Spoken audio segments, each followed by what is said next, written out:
Hello. Hi. Okay. Oh, I should have checked that. Well, I shall explain first. We're gonna try something a little different today, and if it doesn't go well, we'll never do it again. So I will check the things, even though I threw my checking headphones away. That goes there. Well, yeah. So it's that's okay. We're good. We'll continue. Frighteningly. So, um, disclaimer. Yeah, before starting, this is not sim instruction. I am merely practicing my own script / knowledge, um, in a presentational environment. So yes, do not learn anything from this. I am absolutely going to make mistakes. So yes, we're just practicing. We're all kind of figuring things out together, kind of, maybe. So, da da da da, first thing, yay! Flight instructor practical test standards for airplane. Woo!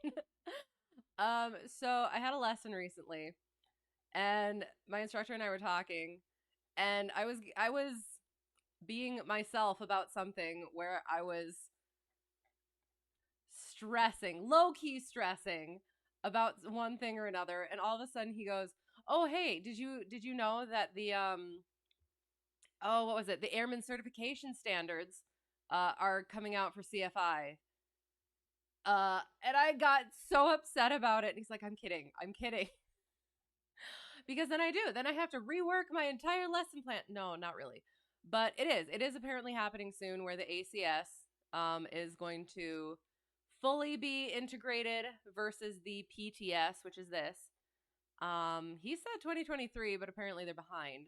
So I'm kind of filling time while I scroll down to where we're supposed to be. I'm sorry. But no, it is. That is actually a thing. It was on one of the document lesson plans, the PTS versus the ACS. And so what this is basically blueprint for check ride, what the examiners need to hear, what the applicant needs to, all the points that the applicant needs to hit when doing the, check ride, CFI check ride. So, g'day, how's it going? How's it going? You're taking your instrument check ride on the 13th of October. Okay, excellent. Hi, how's it going? Are you set? Are you ready? Is there anything that you have to, is it going to be on Friday the 13th? You're going to need to be drinking some good luck tea and like, rubbing or petting orange cats and walking up ladders instead of underneath. Oh my, it will. It's going to be fine. You're going to be good luck of the day. That's awesome. Glad it's on the books.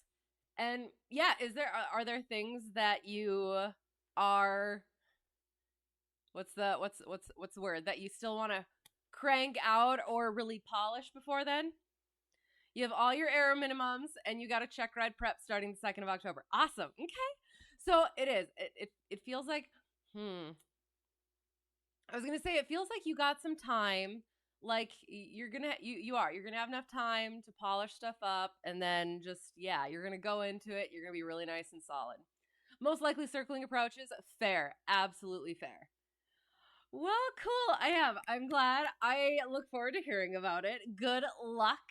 And it will be excellent to have out of the way. And that's so funny. Friday the 13th in October.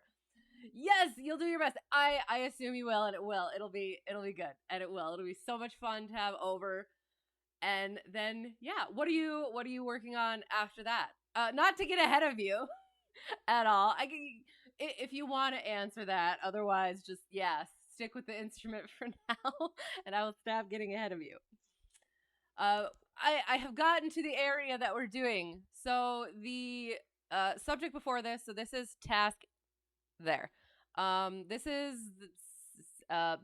subject area 2.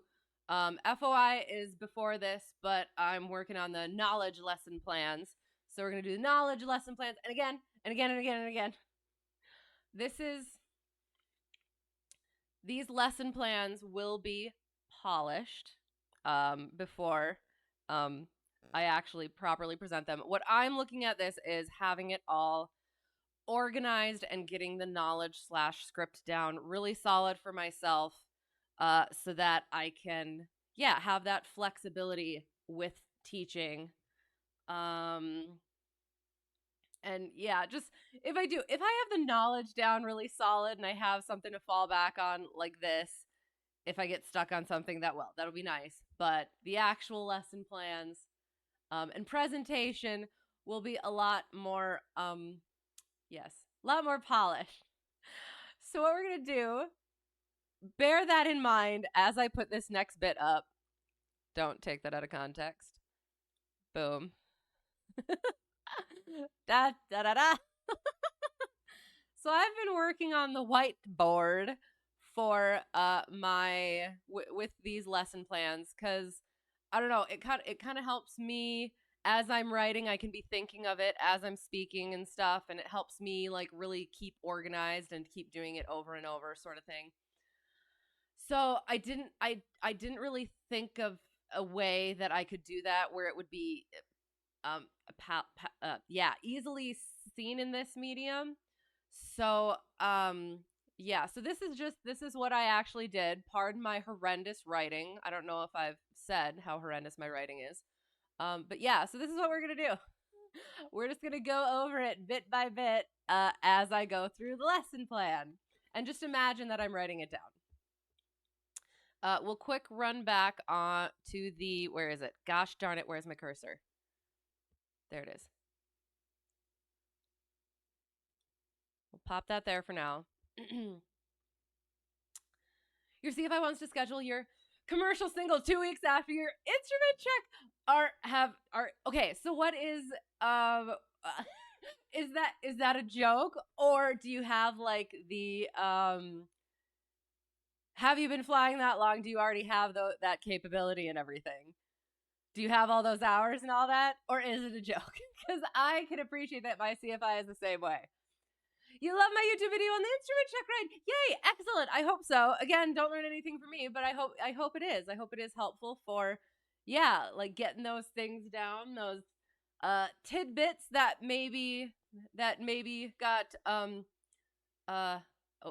flew under the radar. So excellent, I'm glad. You do have all the minimums for commercial single as well, so you could do it. No, definitely get through your instrument first, and that would be awesome to just like bang it all out. Should do commercial single and CFI check ride bids. I haven't. So my commercial check ride was last end of May, so there were some. We're kind of starting the CFI check ride ones now, but this is the first sort of a one. It's gonna the format will change probably as we go, as I get more comfortable with all this. But yes, the commercial ones are up there. I'm trying to think of, it should be mock commercial check ride. I think I might have only done like maybe 1 or 2 like full commercial ones. I can't remember. But so there is some of that on there. So I hope that helps as well. Again, don't learn anything from me. But so now the CFI ones we're starting to get into. So we'll see how it goes. We'll definitely be adjusting things as we go. So so technical subject areas, task A. This was the most recent one that I did because it's basically been my instructor would assign one of these areas, and he gave me the runway incursion avoidance, the principles of flight, and stuff like that early on, because they're like the main ones. So get those out of the way and then come back to them, have a much better understanding of how to do all the things, and then really get those down and solid. So then we kind of forgot about this one. So now we're doing this one. So aeromedical factors, task A, we're going to start with. Hopefully it goes all right. So we're going to be talking about how to obtain an appropriate medical certificate and how to obtain a medical certificate in the event of a possible medical deficiency, and the causes and symptoms, effects, and corrective action of the following medical factors: hypoxia, hyperventilation, middle ear and sinus problems, spatial disorientation, motion sickness, carbon monoxide, poisoning, fatigue, and stress, dehydration. Number 4, the effects of alcohol and drugs and their relationship to flight safety. Number 5, the effect of nitrogen excesses incurred during scuba dives and how this affects pilots and passengers during flight. Yeah. I have already decided I'm not going to do that again for all of the rest of them, because there are a lot for those. So we'll just we'll go over it. We'll take a look-see. Maybe I'll just, instead of reading it entirely, I'll just say obtaining a medical certificate, I don't know. But that's that. We'll come back to this at the end, make sure we hit all the points. I should have, because I went over it with my instructor already. So, yeah. So we're going to talk about aeromedical factors. So yeah. Paint. You need to see paint. So, presenting my knowledge, or attempting to present my knowledge. This is not, again, this is not a teaching situation. You are not learning anything. I am just basically knowledge spewing. So, as pilots, we require a higher level of human performance, but there are still factors that we need to be aware of that impede human performance. I start with, can you see my cursor? I don't know if you can see my cursor. Can you see my cursor? Hang on. Maybe if no. Does that? Oh, yeah, you can see my cursor. Okay, sorry. I'll do the bucket or no. Pencil. Okay, sure. There. Okay, so first thing, in order to act as pilot in command, there are a few documents that you have to have with you at all times. This part I'm not going to do during the check ride, but I do want to do it for students, because in the check ride it just opens up a can of worms, but I feel like it ties in nicely and keeps I don't know, having those acronyms and all those like little pieces in with things. I don't want to overload a student, but at the same time I do want to kind of like have the puzzle pieces where they kind of belong. But again, whether or not I actually do the mice thing is a question. So again, we have our medical, our identification, our certificate, and our endorsements. So the one we're talking about today is our medical. There are 3 different classes of medical, and those are based on what you are actually doing, the privileges that are required for the operation you are conducting. So you got your first class, your second class, and your third class. So the first class, you have the privileges. You're able to act as first class for ATP, second class for commercial, so you could get paid. Third class is your private and student certificate. So the third class is kind of your base certificate, and then once you have like the second class, you have the private and student privileges as well as the commercial privileges. And then once you have the first class, you have your ATP privileges as well as the commercial as well as the private/student. So how those differ, what you need to keep in mind is the time frame that you're allowed, that that each one is valid for. So again, your base is your third class. Again, this is under 40. If your age is under 40. So third class is valid for 60 months. And so say if you got your third class medical today, what day is it? someday in September, your third class medical certificate would be valid 60 months from now or 5 years from now at the end of September. So that is why we say 60 months. So third class, 60 months. Second class is valid for a year, and then it reverts to a third class certificate for the remaining 4 years. First class, valid for a year, then it reverts to third class for the remaining 4 years because the first and second is kind of tied up together in this first year. Yeah, so that's that one. After that, your medical is expired. Boom. 40 and over. It looks like this. Your base third class is valid for 2 years, 24 months. Second class is valid for a year, and then it reverts to third class for the remaining year. First class valid for 6 months. Second class valid for another 6 months. And then third class valid for the remaining year. Then it is expired. At any point, let me know if you have any questions. if stuff isn't making sense. Because that will help me know what I need to, like how I need to polish this stuff as well. So yeah. We also have Basic Med, which if you have already, since July of 2006, if you have had a medical, one of these class medical certificates since that point, and it hasn't been revoked or suspended, you can qualify for Basic Med, where what you have to do there is you need a valid driver's license. You will conduct an exam with the comprehensive medical examination checklist with any state licensed physician, and that will be every 4 years. And then you will take an online medical education course every 2 years. The aircraft that you're allowed to fly is a maximum of 6 occupants, so that includes you as a pilot, and a maximum certificated takeoff weight of 6,000 pounds. Operations that you can conduct on Basic Med is a maximum of 5 passengers, because again, you are the pilot, you are the 6th occupant. Sorry, this is terrible.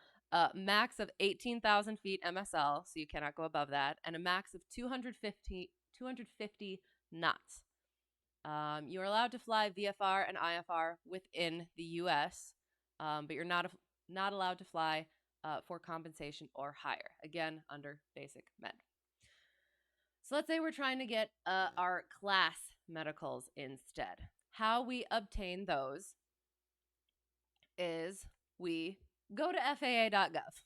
Hello, how is it going? Redbird Flies, thank you for the raid. How are you? How was your stream? What were you doing? Welcome. Disclaimer right away. We are doing CFI-ish stuff.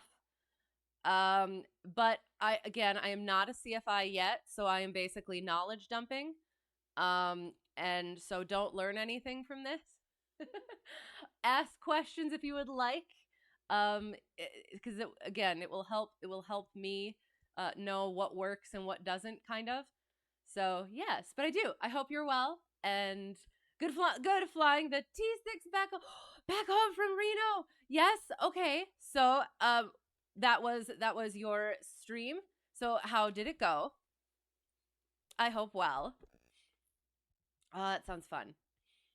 I did. I heard there was the midair on Sunday, which absolutely sucks, and that's really tragic. Thoughts and prayers are with those families, and looking to find out what happened to learn from it. So yeah. Also did some check ride prep. Nice. And how did that go today? Yes. I won't get ahead of you. But is it going well? I hope so. So yes, obtaining our class medicals. FAA.gov, you have to apply online at MedExpress. Fill out a sheet. Not a sheet. Yeah. You apply online at MedExpress. You can find an AME on the AME locator. AME is Aviation Medical Examiner. So for the class medicals, you need a specific examiner for aviation. Again, Basic Med, any state licensed physician. And then you'll have an appointment. And that appointment consists of hearing and vision tests, balance, as well as a urine test, which checks for abnormal proteins and sugars. Yeah, so there's that. And then there are certain disqualifying things that you should be aware of beforehand, and may need to appeal to the FAA. They're the conditions and medications that are disqualifying. There's lists on the FAA website. Some of those are, I have to get like, yes, okay. So personality disorders, substance abuse, or dependence, medications being depression and anxiety, ADD, allergy, and some sleep aids. So yeah, so stuff like that. The full list is on the website. So if you have any questions about that, check that first. If you do have to appeal or you have something that is potentially disqualifying, there are a couple of ways that you may still be able to get your medical. So that's through a special, first one is through a special issuance. So if your condition is being treated in such a way that it does not affect the safety of flight, which is the main thing to keep in mind here, you can be issued your medical. It may expire if at some point that treatment is deemed not sufficient, that it does not affect the safety of flight. The other one is a statement of demonstrated ability, or SOTA. And that is if your condition does not, is deemed not affect, again, the safety of flight. And that does not expire as long as that condition remains unchanged. And that's going to go through your FSDO, so talk to your AME about that. You didn't go to Reno, right? Sadly, at school, both stream and practice went well. Good. I am glad. Are you getting excited? or you're not getting excited just because it's so many things have happened that it's just, all right, we're gonna wait for it, and then if it happens, and awesome. Yes, it will. This time for sure. All of the positive vibes where it's actually going to happen. So we have gotten our medical certificate. Let's say we have. We are ready to go. Does that mean if we have a medical certificate that we are always ready to fly? No, it does not. Having a valid medical certificate does not mean that you are always fit to fly, which is why before every single flight, pre-flight, we go over some self-assessment to make sure for that particular flight we are safe to go fly. Again, for the check ride, I will ignore these two. I don't know if you can see my cursor, but yeah, so the PAVE and the DARP I will ignore, and we'll just go straight to the I am safe. But since we're practicing it, we will go over them.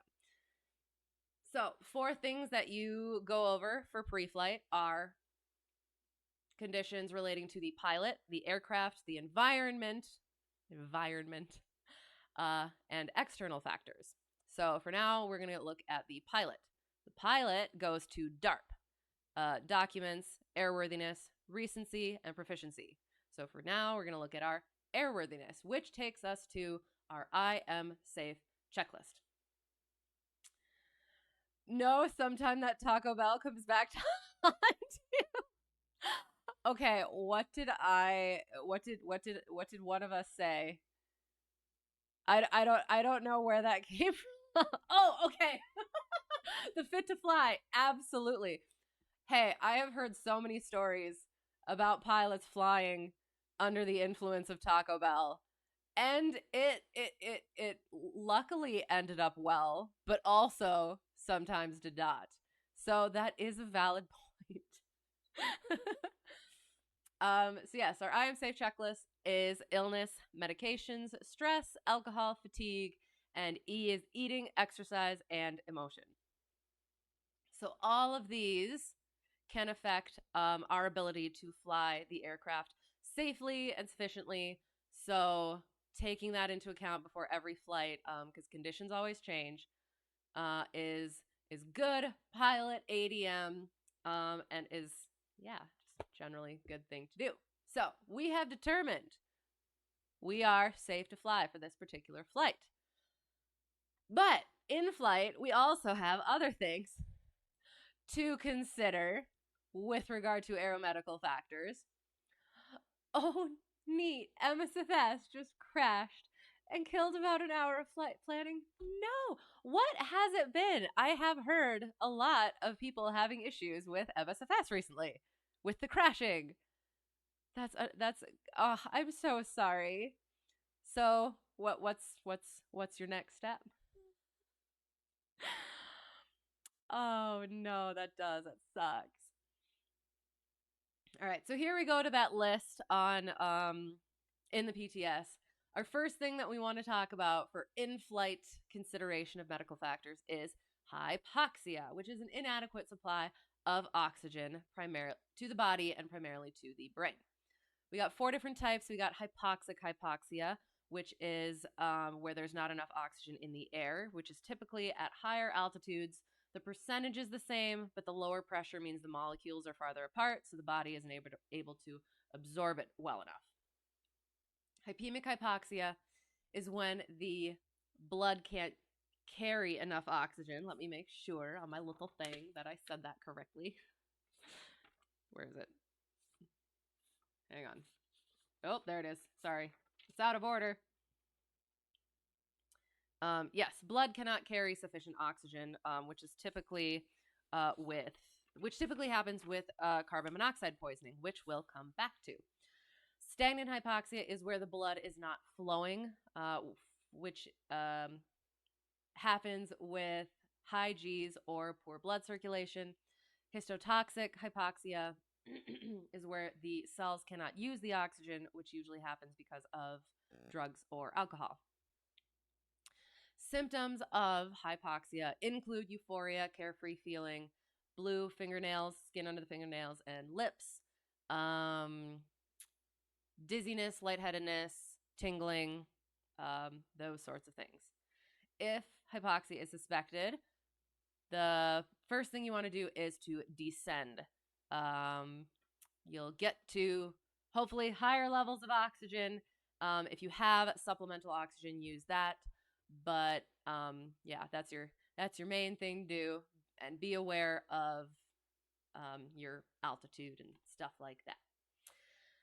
Oh, you wonder if something changed because you've had 2 crashes this week, and that's about how many you've had since you bought it back in FSU4. God. My brain isn't working. What does that mean? I'm sorry. And oh yeah, your next step is cry because you don't have time to rerun that plan and fly the route again. Okay, I'm sorry. that is unfortunate. But that is usual. That happens in real life. So you're practicing real life stuff. Oh, that sucks. Hope you get to do it again at some point then. Okay. Hyperventilation is another one that we're going to, is the next one we're going to talk about. Hyperventilation is caused by a rapid rate of breathing, which leads to a carbon dioxide deficiency, and it can be exacerbated by stress and anxiety.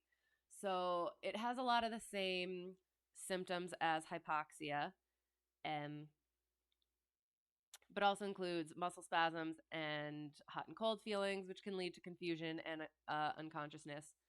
So what you're going to want to do is to prevent it as well as to treat it is you're going to focus on breathing normally, decrease that rate of breathing, breathe into a paper bag, or talk out loud. That will help. Middle ear and sinus problems. So that is caused by, hang on, we need our handy dandy little, hang on, web, where is it? Where is it? Oh, I just have to, hang on.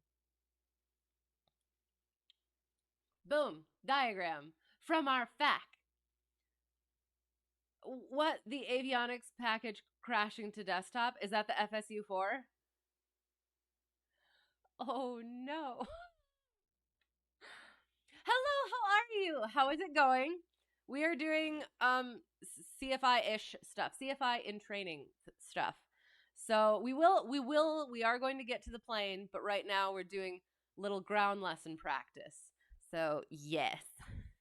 Again, don't learn anything. I'm just going to keep saying that at various points throughout the stream. You're not learning anything. I'm just knowledge spewing. Did it just get cooler? Oh no, that's the impressive antlers blocking out the sun and providing some shade. Yes, absolutely. Nice. You just got back from London on Sunday. How was it? I hope good. That's awesome. I don't want to pry though either. Like I'd like to ask more questions, but amazing. Oh, that's awesome. So sorry to go through that. Yes, he said it was amazing, so I'm gonna go with amazing. It's so cool. Ask as many as you want. You're a streamer, no secrets. I'm also a streamer, and I totally have secrets. But no, so like, what was it? Business? Was it pleasure? What'd y'all do? What'd y'all see? All the things, all the things. So middle ear and sinus problems. While you're typing, we will practice our knowledge on that we already possess because we're not learning anything here. Middle ear and sinus problems. So we have our nice diagram of our ear. So we have our outer ear here, eardrum. Middle ear is here, which is what we're talking about. And that opens through the eustachian tube into the throat. So what happens is gases in the middle ear typically are supposed to equalize through the eustachian tube and the throat with changes of external pressure. But what happens if that eustachian tube gets constricted or gets blocked due to a cold or sinus infection? Then that pressure gets trapped in here, and then as the external pressure changes, that can lead to pain and even partial hearing loss. Let me make sure I said that correctly. Yeah, partial hearing loss. So what that symptomy things for that? Yeah, pain or partial hearing loss. In order to deal with that, either to avoid it or to treat it, is make sure you want to descend slowly. Make sure you equalize the ears gently. You can use the Valsalva maneuver, which is the pinching the nose and maybe close your mouth, and then you blow out through your ear. gently, in order to kind of pop your ears a little bit, as well as chewing gum also helps. In order to avoid it entirely, don't fly when you're sick. Don't let passengers fly when they're sick. And certain oral decongestants are a no-fly thing, so make sure you check that before you actually. There is a list of FAA-approved medications, so if it's not on the list, don't go flying with it. Yeah. Family vacate, nice. Tower of London, Big Ben, Churchill bunkers, Westminster Abbey, Buckingham Palace, London night tour, and capped it off with Lion King at the Lyceum Theatre in the West End.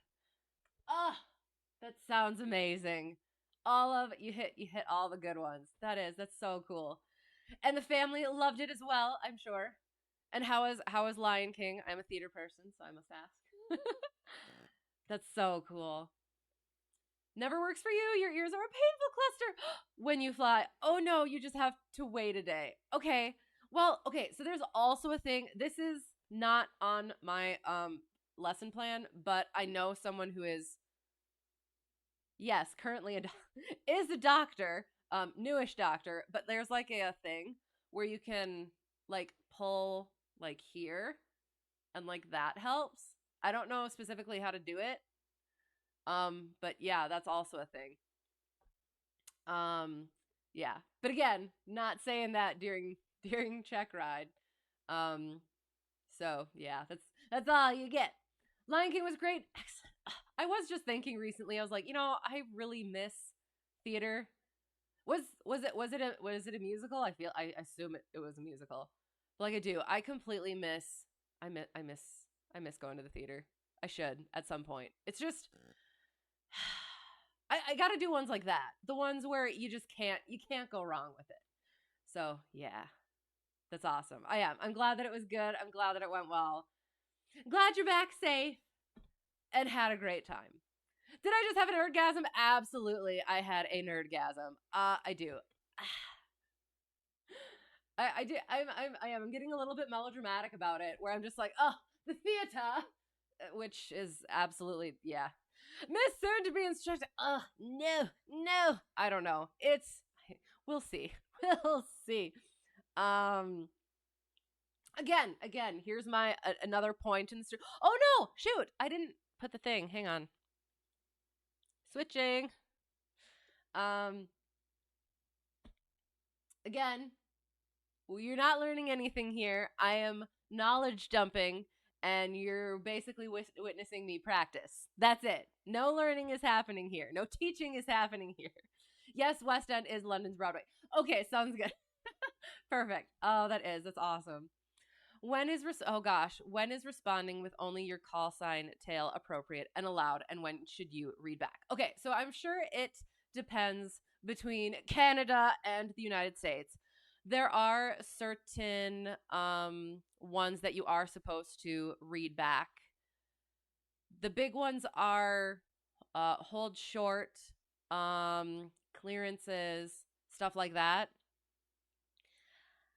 Personally, at least right now, I kind of just like to read back the things regardless.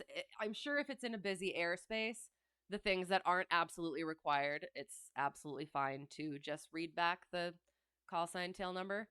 But I have not had personal experience with that yet, so I wouldn't know specifically. You want to know what the FAA says? It might be in like the AIM or something. Or maybe it's the FARs. Define clearance like takeoff clearances, landing clearances, crossing runways clearances, stuff like that, where you're like specifically like the words cleared. Hang on. Yeah. See, I say that, but then I said crossing runways where you don't necessarily have to say you're cleared to cross the runway. They just say cross runway whatever. Then you just say cross runway whatever. So yeah, so main things where like I assume, again, you're not learning anything. This is just me practicing. You're asking questions for me to practice with, right? Yes. Everybody nod. Yeah, so basically when things like runway incursion potentialities. So yeah, so like line up and wait things. Yeah. It's somewhere potentially in the AIM. That's what the FAA says. In Canada, it is something you disagree, but only hold short instructions have to be. I believe we talked about that. Right. Have to be read back in VFR flying. Yeah. That is interesting. But that's why even though those are like the only things that you actually have to that you're absolutely required to read back, I like doing all of the things, as many as possible, anything that could actually cause a problem, because I want to make sure that that I heard correctly, so that they can let me know that I heard correctly, because there have been hello Sim Caesar, thank you for the raid. How is it going? How was your stream? What were you doing? Raid. Welcome everyone. How are you? I'll quick finish what I was saying. There was a crash. I can't remember when, at night, and potentially on the listening back on the ATC on the communications, the pilot read back the wrong frequency to contact departure, which maybe contributed to the and wasn't corrected by ATC, which maybe contributed to the crash, because it was directly after takeoff. And so if he got the wrong frequency, pilot got the wrong frequency, couldn't contact departure, had to plug it in. It was really bad IMC. It was late at night. So those were their own problems. But yeah, having that sort of a thing where you're trying to figure out what frequency you're supposed to be on, you're in the cockpit dialing that in. Yeah, yeah. I like to have that. I like to have that confirmation that I heard things correctly. Hello, how are you? Thank you for the follow, Reckoner83907. And again, welcome. Disclaimer. So what we're doing right now, you have come into my first CFI practice stream. So right now we're going over my lesson plan for aeromedical factors. So basically I'm just kind of knowledge dumping, working on my script, and again, general knowledge. You're not learning anything here. No learning is to be done. No teaching is being done. I'm just working through the things. We will get in the plane later, and in a little, there's not too much left. But yeah, then we'll do some CFI script practice for that as well. Again, not learning anything. Should have a text layer with my disclaimer on the screen. I know I should. I thought about that, but like not early enough. But I don't know. I'll get that. I feel like I'm doing it fairly regularly. So again, I could potentially be getting things wrong. So I shouldn't be, because I presented it to my my instructor, but just like the organization of it could be nah. So yeah.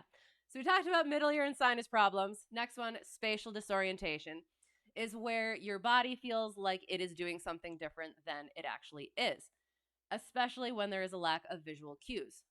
Because what happens is you have 3 different systems in the brain that tell your brain how your body is oriented. So the first one is the vestibular system. So that is sensitive fluid-filled canals in your ears that sense accelerations or changes in your orientation in all 3 axes. So if you move your head or if your body turns a certain way, that is going to set the fluids moving, and it's going to tell your brain what it's doing, what your body's doing. Somatosensory is your nerves on the skin and joints, which also senses accelerations during like high Gs and blood pooling to the skin. And then you have the visual system, which is your eyes, and you see what is happening, you see how things are, and your visual system acts as a constant confirmation and correction to the other 2, because with these 2, since you can see my cursor right there, when it's just sensing those accelerations, those changes, if you're in a long, I'll do this thing. If you're in a long, sustained maneuver, your body, the fluid will kind of reset to a neutral. So that's what your body thinks is neutral position. So if you then go back to level flight, your body thinks that you're actually turning. So that happens in long, sustained, constant rate turns. So what happens with that is we have all sorts of illusions. Shoot, hang on. I need to figure out how to get this over a little bit more. Hang on. Whoa. There. Okay. Shoot. What if I... Oh, you know what I can do? Hang on. New. There. Oops. Suddenly the mice attacked. Illusions! Yay. So, we have certain illusions because of our sensory systems. So, our acronym to remember is ICE flags, and we'll go over those. So, inversion illusion is where, say, we're taking off and we are in a constant speed, sustained climb. Our body has a new neutral so that once you level off, it feels like your body is tumbling backwards. So that is the inversion illusion. Coriolis illusion is when you're in a sustained constant rate turn, and if you move your head in a different direction or plane of motion, your body feels like it is moving in a different plane. It not an airplane plane, like a plane. If that wasn't obvious, sorry. Elevator illusion. And I don't know if you know, I'm really happy about these. They spell out ice flags. But anyway, moving on. Elevator illusion. So it's a little person with the little ups and down arrows. So if you're in straight and level flight and you have, say, a gust of wind, which causes a abrupt and brief movement in the up or down direction, it can make you feel like you are climbing or descending, even if you are still in straight and level flight. We'll skip false horizon for now. We'll move on to the leans. The leans are if your aircraft, this is an aircraft, is in that constant rate turn and comes back to, gets that new neutral and turns back there. It feels like you're in a turn in the opposite direction and you lean your body in the opposite direction because it feels like that's where it needs to go. We'll skip autokinesis for now, moving on to graveyard spiral. So the graveyard spiral, little G there, turns in like that.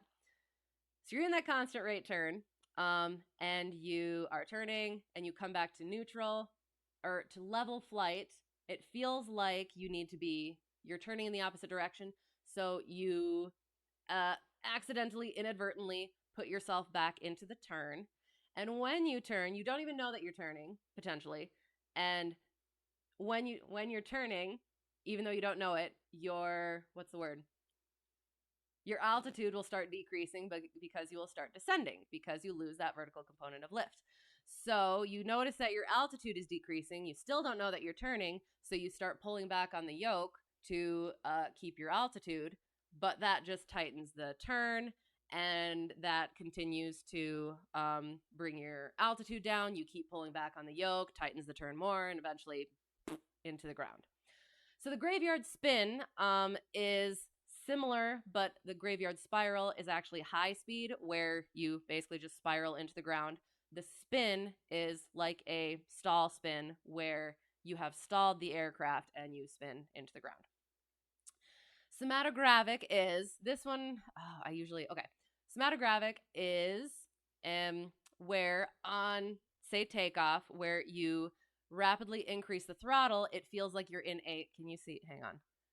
This one requires the cursor. Okay, so your little S. Hang on.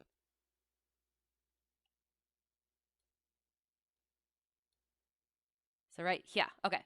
So you rapidly increase the throttle, which makes it feel like you're in a nose up attitude, which makes you put the aircraft into a nose down attitude, and even into a dive, which does not necessarily end well.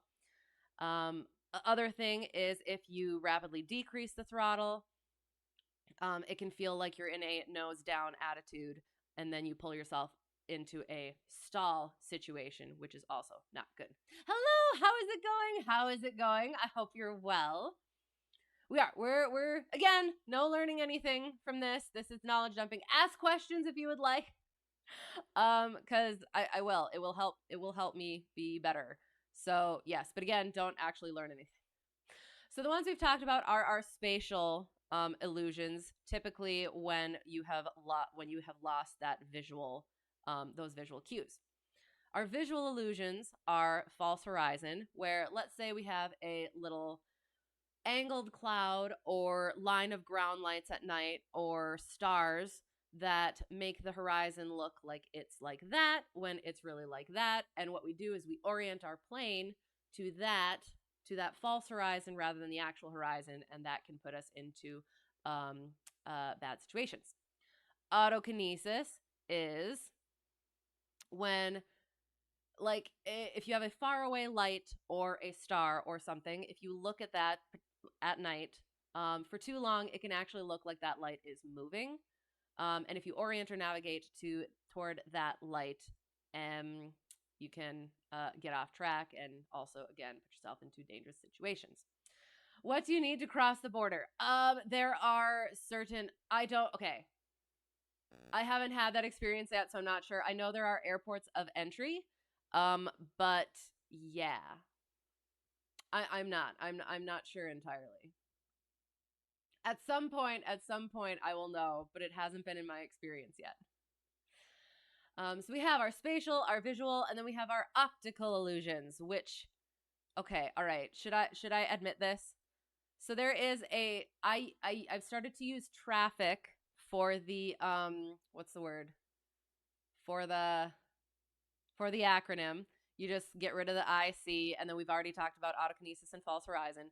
But if the first the first acronym I came up with for the optical illusions was fart, but I feel like that's probably not appropriate. So, in order to be proper and stuff, we're using traffic. So yeah, so we talked about those two. Ick isn't part of this. So terrain and runway slope optical illusion. If we are flying into a runway, so we're flying in to a runway and our runway is up sloping, it makes us feel like we're higher than we are, so we fly lower than we need to, and potentially even come up short of the runway. And then if the runway is downsloping, opposite, we feel like we're lower than we are, we fly higher. Runway width, if we have a narrower runway versus a wider runway, a narrower one makes us feel like we're higher than we are, we fly a lower approach. Wider makes us feel lower than we are, fly a higher approach. Featureless terrain happens with calm water, over calm water, or smooth snow, or like at night if we have lack of lights and ground references. Black hole approach, where we don't have those visual cues to tell us how high we are, so we end up flying lower than we should. So that all to say, for our spatial disorientation, be aware of when those things could occur, and how they can occur, so that if you get into that situation, you trust your instruments, because even if your body's telling you one thing, your instruments are going to tell you what your plane is actually doing. Yeah. Motion sickness. Motion sickness is the spatial disorientation where your body feels like it's doing something it's not. Motion sickness, you're actually getting conflicting info. So what that leads to, and it can be exacerbated by stress and anxiety. So if you are first time or very new student pilot, or you have passengers that are new, this can be more likely for them. It should go away after a while. I actually did fly with a pilot who is a commercial pilot, and he actually does get sick fairly frequently while flying, and that's just a thing. So yeah. So what motion sickness does is it can cause general discomfort, nausea, paleness, and vomiting. So in order to prevent it, make sure you keep your flights shorter, on less turbulent days, at least for the first how many. And then make sure your sick bags are handy. Make sure you get fresh air into that cockpit, and focus outside of the aircraft. And if possible, have your hands or passenger hands on the yoke to actually feel what's happening. That'll help out. Carbon monoxide poisoning comes from exhaust gases, usually coming in through the cabin heat. So that results in hypemic hypoxia. So the symptoms are a lot the same as hypoxia, except with carbon monoxide poisoning, your fingernails and lips will actually be red instead of blue. So if you suspect carbon monoxide poisoning, and that'll help or happen primarily more in colder months. So be aware of that. That's a big thing to be aware of in wintry months. So yeah, close the cabin heat if you suspect that carbon monoxide poisoning is happening. Descend, get that oxygen, and land as soon as possible. There are also, since carbon monoxide is colorless and odorless, you might be able to smell the gases, the exhaust gases, but don't rely on that. There are detectors either on your ADSB in, or they have little cards that change color with carbon monoxide. So regularly check those when carbon monoxide could be a factor, and make sure you change them out when you're supposed to. So yeah, there's that one.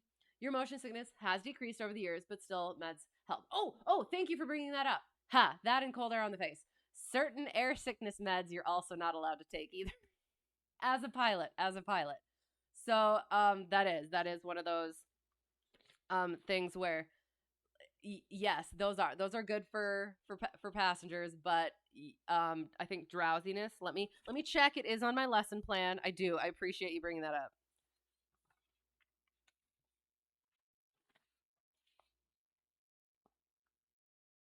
Oh my gosh, it's not. Hang on. Oh, yep, it is. Sorry, I was looking at carbon monoxide. So the anti-air sickness meds, some of the side effects include drowsiness. So that's not good for a pilot. Dramamine, okay? I feel like no. I don't know. It's on the list. It's on the list somewhere. Is one of the side effects drowsiness? Because yeah, that is something to be aware of as well. Yeah. So yeah, there's like there's an approved list of FAA meds, and then there's like specifically lists of no fly meds as well. It'd be nice if it was, because you don't get any side effects from it. um I don't I don't think that they would what's the word, accept that. Short term at least. Right. But yeah, I think let me oops oh gosh, let me check. I will. We're since we are what's the word, whatevering our knowledge, not increasing, understanding our knowledge together. I will look.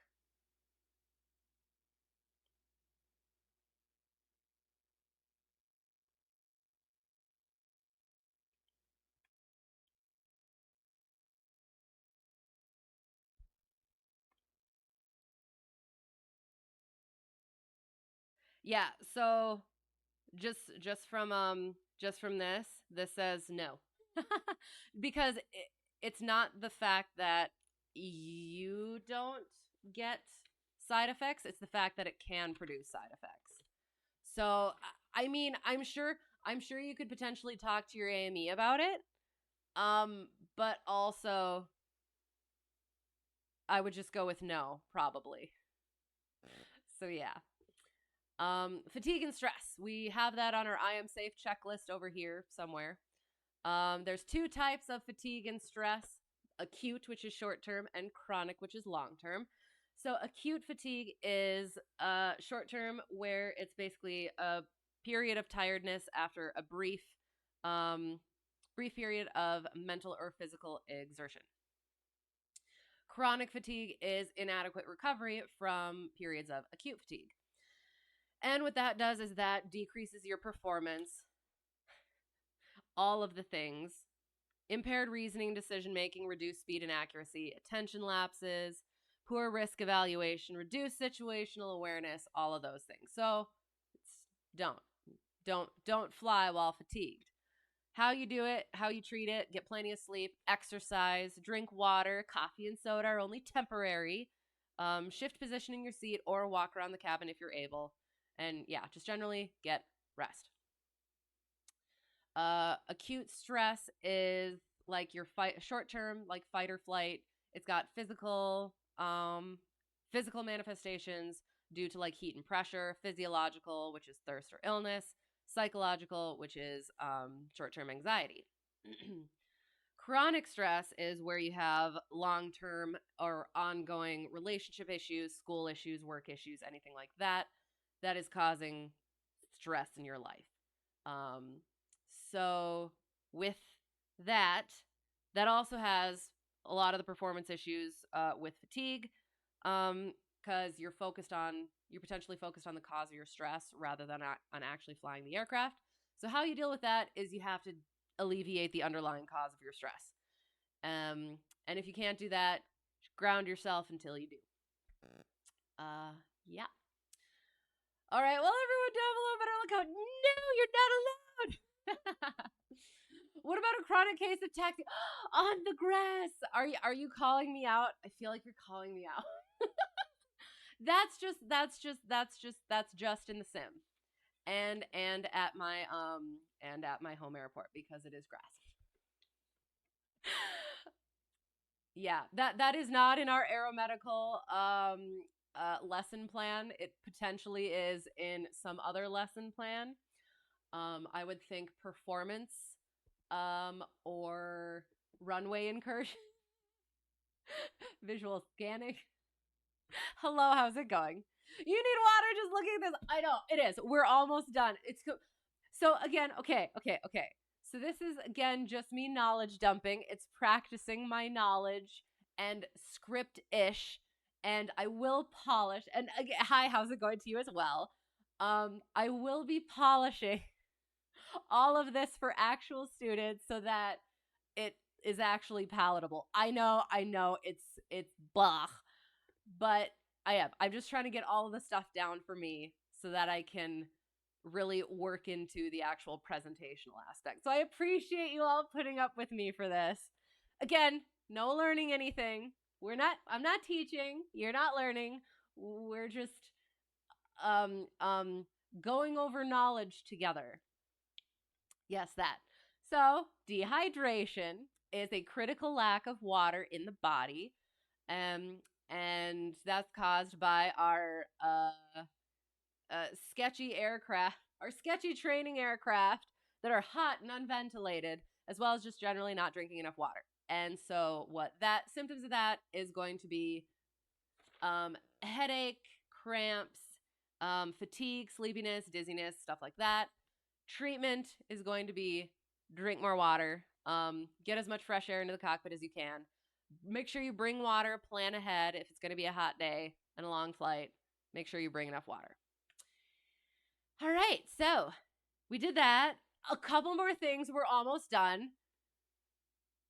Appreciate you all bearing with me until the flight. So alcohol and drugs, general impairment of everything. So with flying, it's going to be an issue as well. So we have certain regulations for that. 91.17. You cannot pilot an aircraft, or be a required crew member within 8 hours of having a drink. Your blood alcohol concentration must be less than 0.04, and you cannot be under the influence or the effects of alcohol. So that includes hangovers as well, or just general, being affected by any of those. For passengers, this says PAX, by the way. You cannot carry a passenger. You cannot allow them to fly if they are clearly intoxicated, unless they are a medical patient and under proper care. So it's basically, again, a safety of flight issue. It's not a good idea. It's not safe to be flying while influenced by alcohol or drugs, and can have disastrous consequences, so just don't do it. Our final thing to talk about is nitrogen excess in scuba diving. Dehydration is a huge factor. Oh, and motion sickness. Okay. Always warn everyone you take sailing to not drink the day before and to drink plenty of... to not drink the day before and to drink plenty of water the day before. Got you. May not be a cause of motion sickness, but certainly makes it worse. Interesting. Okay. Highly recommend drinking in flights. Flight simming, maybe we'll do that at some point. That could be fun. Find out just how much it really affects your judgment. Fair enough. Ooh, that would be interesting. We shall see.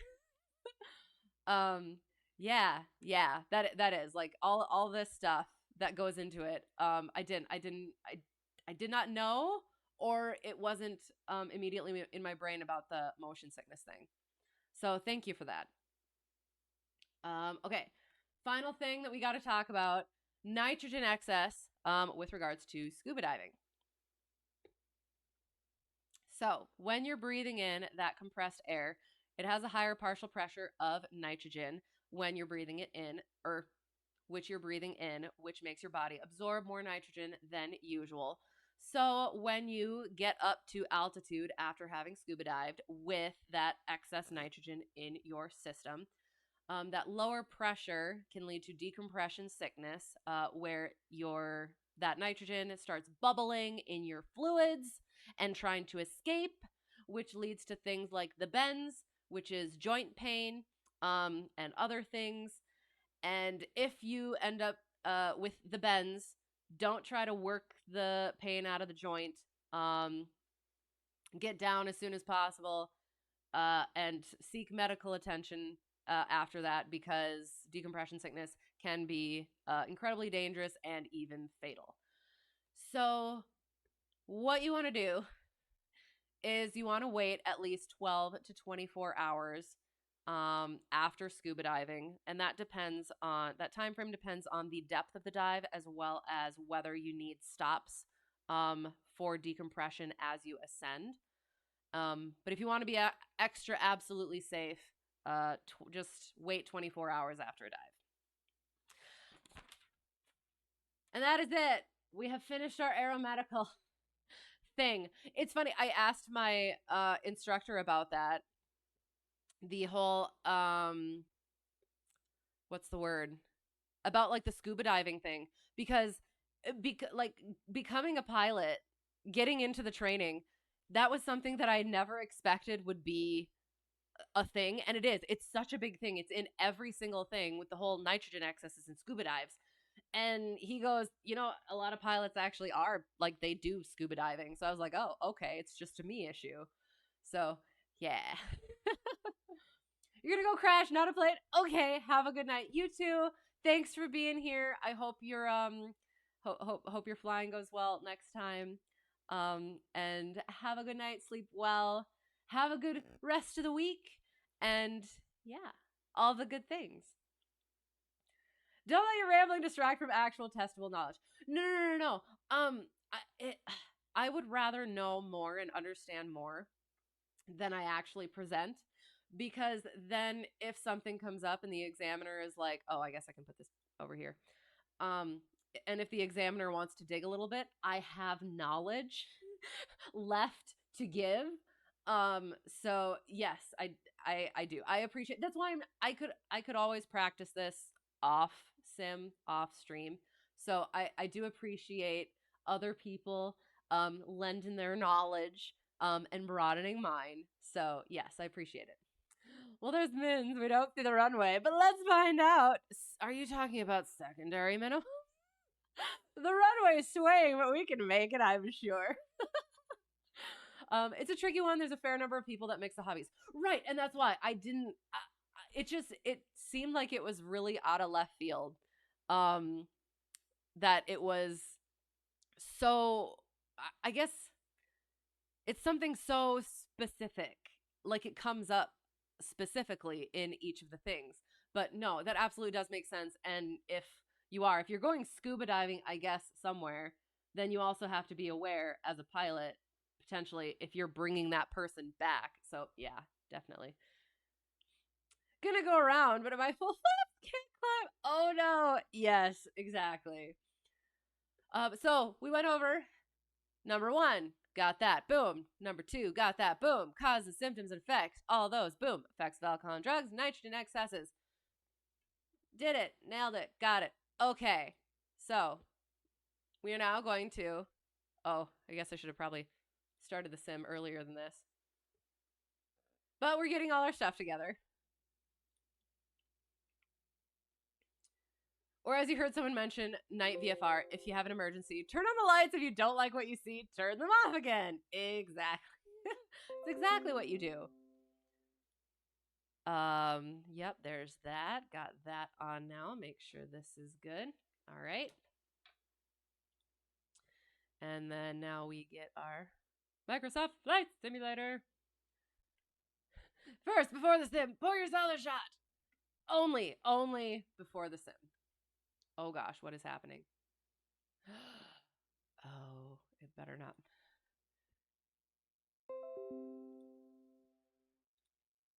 There wasn't a recent update, was there? I didn't make any changes. Oh, I did make a change. All right. So, we're getting into the sim. Oh, I guess we can figure out where we're going. Let's do that. Where are we going? So we're not gonna do VAT sim today because we're just gonna be practicing maneuvers. The only thing would be is if we wanted to do Unicom at all, but other than that, we'll just focus on our practicing. So this looks fairly empty and like we don't go here often. So how about we go over this-ish way?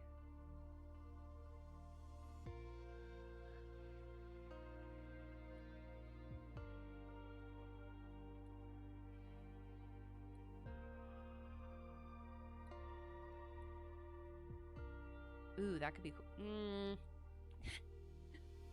Poof! Birds. Sorry. Okay, I just had to make sure that I wasn't... Yeah, okay.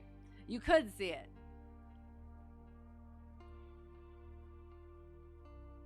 Port Bucyrus. I don't know, that sounds fun. What do we think? Port Bucyrus. Or maybe... That's a delta. We're not going to do that one. Upper Sandusky. Findlay. Bluffton. We'll look around in here. So we'll... KFDY we'll look for. 1 on the ground, 3 in the air, and 1 for good luck before final. Only in the sim. Yeah, that could be fun. 1 for each gear you have. Wait, did we lower the gear shocks? Oh no.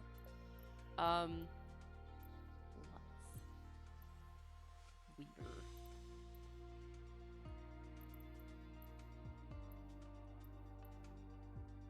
I think we're just gonna do that one.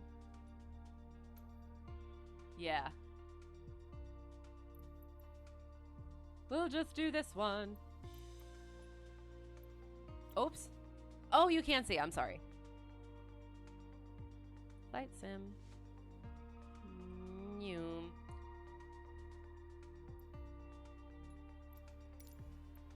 All right. Not alcohol related, but in flight school, one of your peers, fellow students, landed a 182 G with gear up. Oh no. Aftermath? Was it a solo flight? Or was it instructed? Anyway, it's another one of those things. Oh shoot. It's one of those things where you think it would never happen to me until it does. So that's why we have our checklist among all the other things. Yeah, that sucks. Okay. I will check the things and then we will be off to the maneuvers.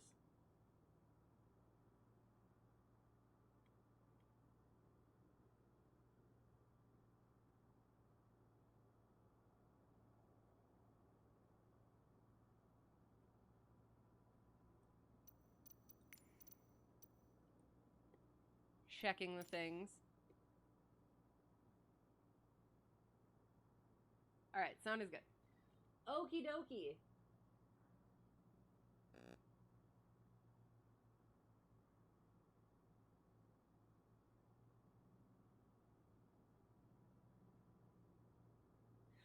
All right, so here we go. Again, I appreciate you all bearing with me through my first stream presentation of knowledge for current training. And thank you all for not learning anything as I was not teaching. And yeah, and now we go into the plane and have more. Oh no. What? Uh-oh. Did I make a terrible mistake?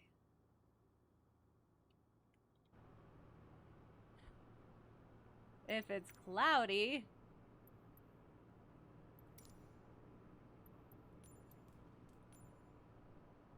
Broken at 6,000. We should be fine. That's AGL.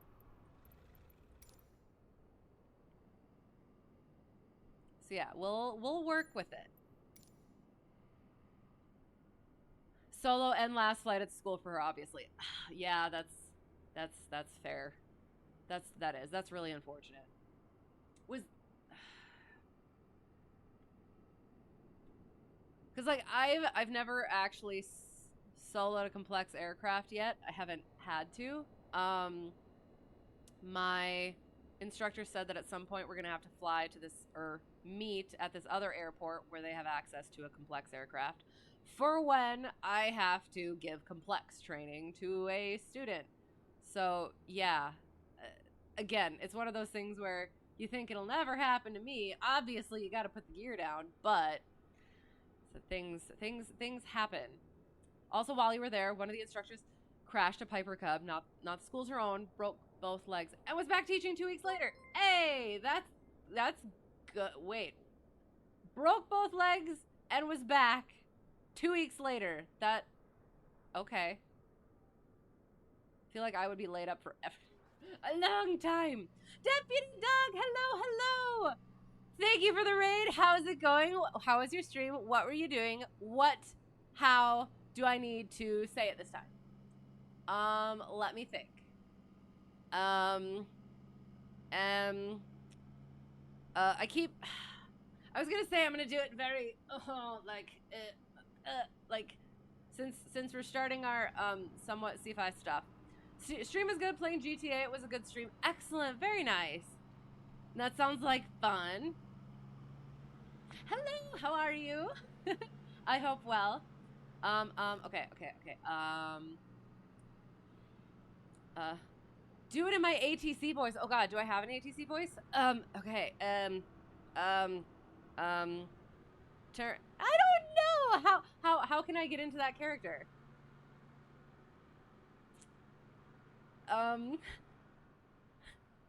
So you mean like I have to do it very, so again, I'm still coming off of a cold, so I apologize for sounding stuffy and stuff, so I don't know how well it'll work. But so with the tail number. Well, that's very fitting for doggy style. I'm sorry. Not teaching the aircraft, teaching ground classes. Okay, incredibly driven person. Fair enough. Clearance to like it, dog. Okay, we're in Cleveland. So if I say Cleveland Center, I am Cleveland Center. Or I am responding to Cleveland Center. Or wait, I could just say Fort Worth Center since that's you, right? All right. Oh God.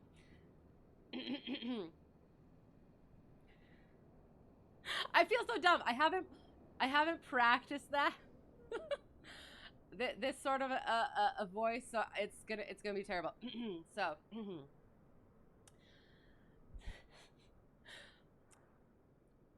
Oh God. Fort Worth Center, Cessna Hotel, Tree 1, Delta 1 is cleared to like it doggy style. Oh my God.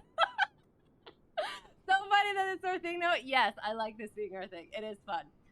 That was kind of terrible, but I like the little twist on it. Don't take that out of context. So yeah. I feel like I sounded a little bit too enthusiastic about that. Yes, I know. Yes. Cleveland Center responding to or are depends on how many shots you have had. Yes, absolutely. In the sim. All right, so I'll kind of try and do some CFI stuff on the ground. But again, we're practicing CFI stuff. You're not learning anything from me. I am not teaching anything.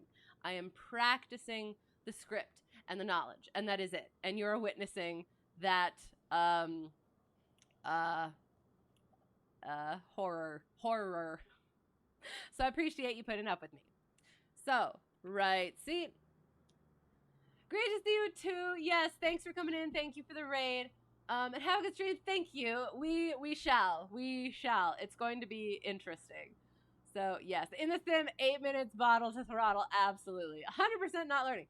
You better not be. You better not be. There's no learning happening here except me learning what works and what doesn't. So yes. Okay. So we're getting into our aircraft and we're pre-flighting our aircraft. So what we do is we take a picture of our Hobbs time and our tack time first.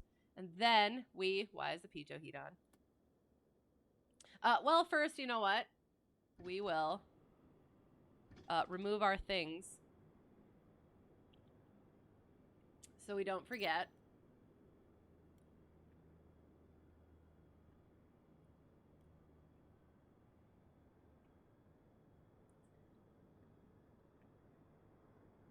Control the space and go back over. No learning at all. Absolutely none. Absolutely none. You're just witnessing God. I literally just had this issue. You're witnessing the grading of gears working as I try to figure this stuff out. So yes, so we took a picture of our Hobbs and our tack. We turn our battery on. We're testing our different things in our aircraft to make sure that they're working. So we stick all of our pitot, our lights on, put our flaps down. Oops, actually, hang on, I have to go outside of the aircraft. Which is this button, not that button, this button. So we have our taxi and landing light, that looks good. Have a story about that. That looks good. That looks good. That looks good. We grasp the pitot tube, feel that heat, turn it off. So we turn all our stuff off. We still keep our flaps down. So I had a lesson recently, and why aren't the oh, that's why. I accidentally pressed the button. Landing light is on, taxi and landing lights are on the wings. So I went out and checked. I did pre-flight. One of the lights wasn't on. So I go back inside, and it's just because I didn't pull the... I thought maybe it was a circuit breaker, but then it turns out it was just I didn't pull the lever out, or the switch out enough. And so my instructor was right there setting his stuff up, and I pull the switch out, and I walk around, and before I get there, I see like the light kind of flicker, and I go over and it's out again, and I'm like, no, I saw that. He was my instructor shut the light off. And he was so ready. He was going to, I was going to be like, oh no, it doesn't work again. And then he was going to be like, he was going to turn it on and be like, what? It looks fine. So yeah, but I caught him. You're 83% not learning. That is 17% not enough not learning. Have another one. There we go. Yes. That will bring the 17%. So yeah, so got our lights, checked all that, and now we go outside the aircraft. So we're checking all of our things to make sure nothing's wrong with them before we take off. So we check our static port. There it is. Make sure it's clear. Check our vents. Make sure those are clear. Check our pitot tube and our drain hole. Then our fuel vent. And then we drain a little bit of fuel from this wing with our little thing, and then we just dump it on the ground. What we're looking for is we're looking for any debris inside the fuel. Make sure that's all cleared out. Oh, hello.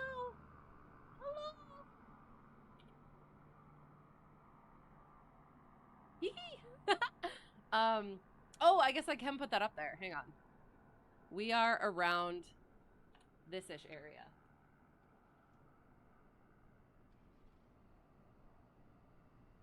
For anyone who would like to join. Um, so yeah, so what we're looking for in the fuel is, yep, any debris, brown stuff, dark stuff, little pellets of stuff, any dirt, or if there's a little bubble at the bottom, that demonstrates that there's water. So we got to make sure that there's no water in the tanks, as well as make sure that it is the right color. And then what we're looking for is blue. And it's going to be a very light blue, so if you hold it up to a white surface, like right here, you should be able to see that it is tinted with blue. Then you can also smell it, and that's just for fun. No, you can also smell it, make sure it smells good. Smells right. Yeah, that.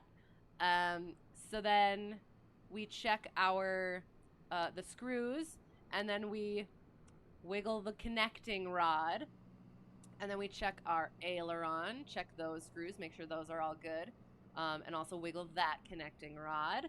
Check our tire, make sure that's good. Check our antennas, check our elevator, check to make sure all those connections are good. Look at our rudder, make sure that's good. And then, student, you check the other side. Well, we do have our trim tab here, so just make sure that's good. Then student checks the other side. Excellent. You've done a wonderful job. And now for the other things that are not side specific, or that are that are symmetric. So we have our oil. We'll make sure, hang on, let's do that now. Make sure we have enough oil. Yes, that. 4.6. We'll put a half quart in. There's a little bit much, but that's okay. 88% engine health. Since we're putting oil in, we're gonna bring our engine up too. So we're gonna check our oil, make sure that that's good. We're gonna drain a little bit of fuel from there too. Check our propeller leading edges, make sure there's no nicks or cracks. If there's a belt, make sure that's tight. Wiggle the exhaust, make sure that that's okay, or not wiggleable. Air intake, make sure that's clear, and put your hand there to make sure that there's enough clearance for the nose wheel. Yeah. Okay, excellent. Oh, that might have been illegal. Why? Why would it have been illegal? I don't think so. That would probably add up to 105% not learning. There we go. That's exactly what I need. There's no learning happening here. Absolutely not. Okay, so I need this thing. Check the motor mounts, make sure they wobble. That does not sound correct. I'm concerned.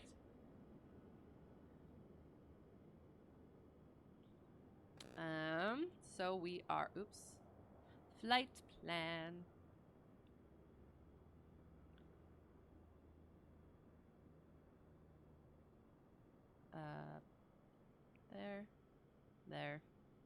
There. Okay. Start our flight tracking. Boom. Awesome. And now we are gonna do our startup.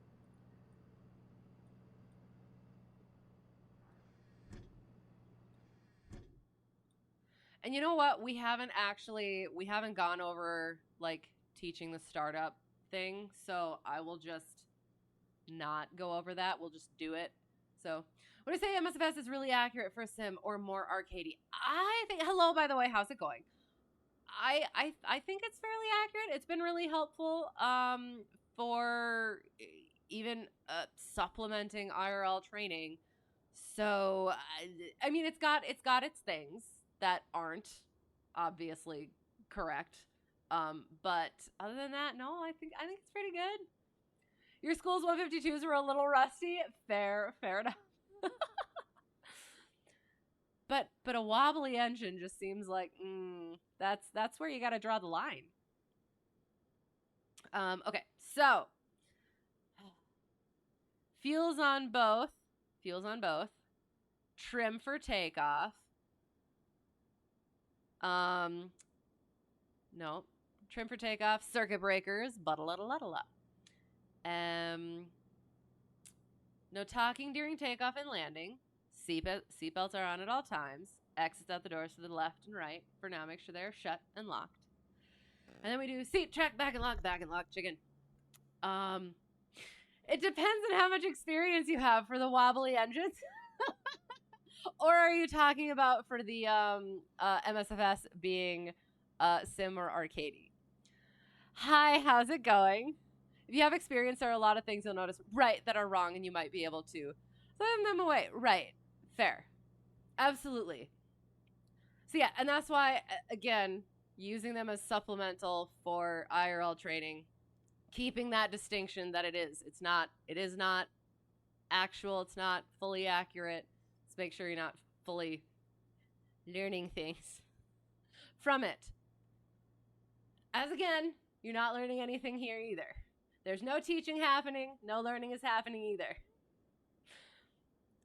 C-track back and lock, chicken. Avionics are off. Autopilot's irrelevant. Carb heat is out. Beacon goes on. Prime it.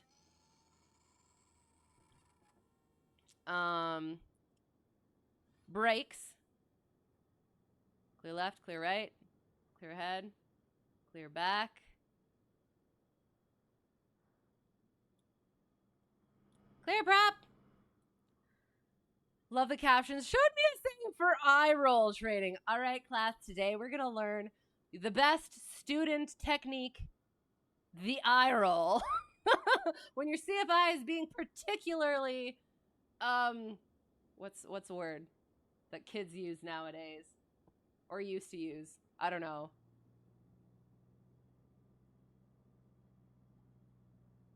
I don't even know. Not quite sure where I was going with that, apparently. But that's awesome. IRL training. Sorry. In real life training. You tried flying a helicopter in the game, you crash every time, but can do almost anything in a plane.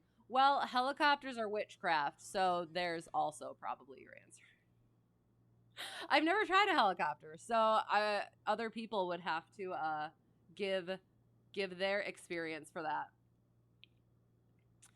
All right. So, cleared prop. We do the things. Boom, and oops, and why are these all the way on already? I did not do that. Make sure it goes in throttle slide.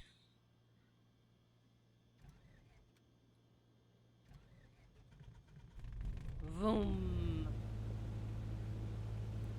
Nav, no strobe, taxi.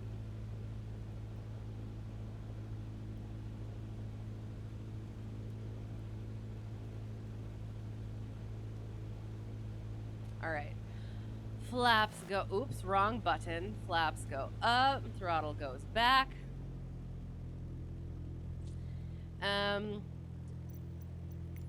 Get our weather.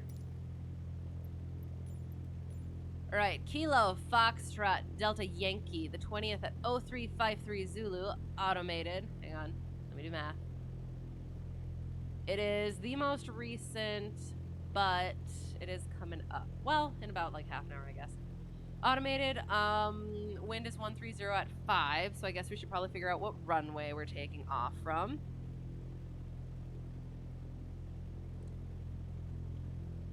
One 8 seems decent. Oh, perfect! We're right there, so that'll be good. Broken at 6,000. We should be able to remain below that. Overcast at 7,500. Temperature 18 degrees Celsius. Dew point 11 degrees Celsius. Altimeter 3010. Remarks AO2 differentiates precipitation. Sea level pressure is 1018.7 millibars. Temperature is 18.3 degrees and 11.1 degrees Celsius for the dew point. 3010.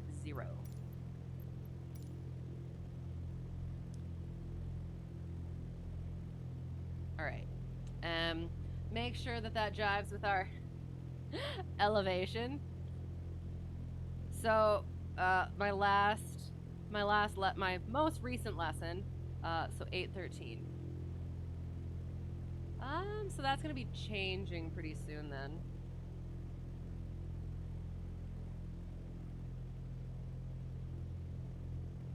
we shall see what happens. But 13 is about there-ish, so we're within 10. Hang on.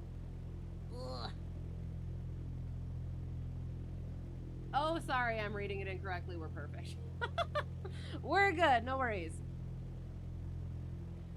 CFI and final. Hey kid, I dropped my pen. Can you get it for me? No, absolutely not. Exactly. That is when you'd use the eye roll technique.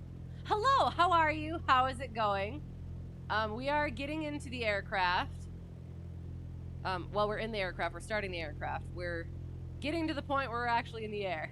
So, thought about trying to get your pilot's license, but it's so expensive now, and the planes are getting more expensive. Right. One of my instrument, the flight school where I did like half of my instrument, and then where I was potentially going to go, am still potentially going to go for multi-training, they just recently like bumped their prices, I guess. So we'll see about that.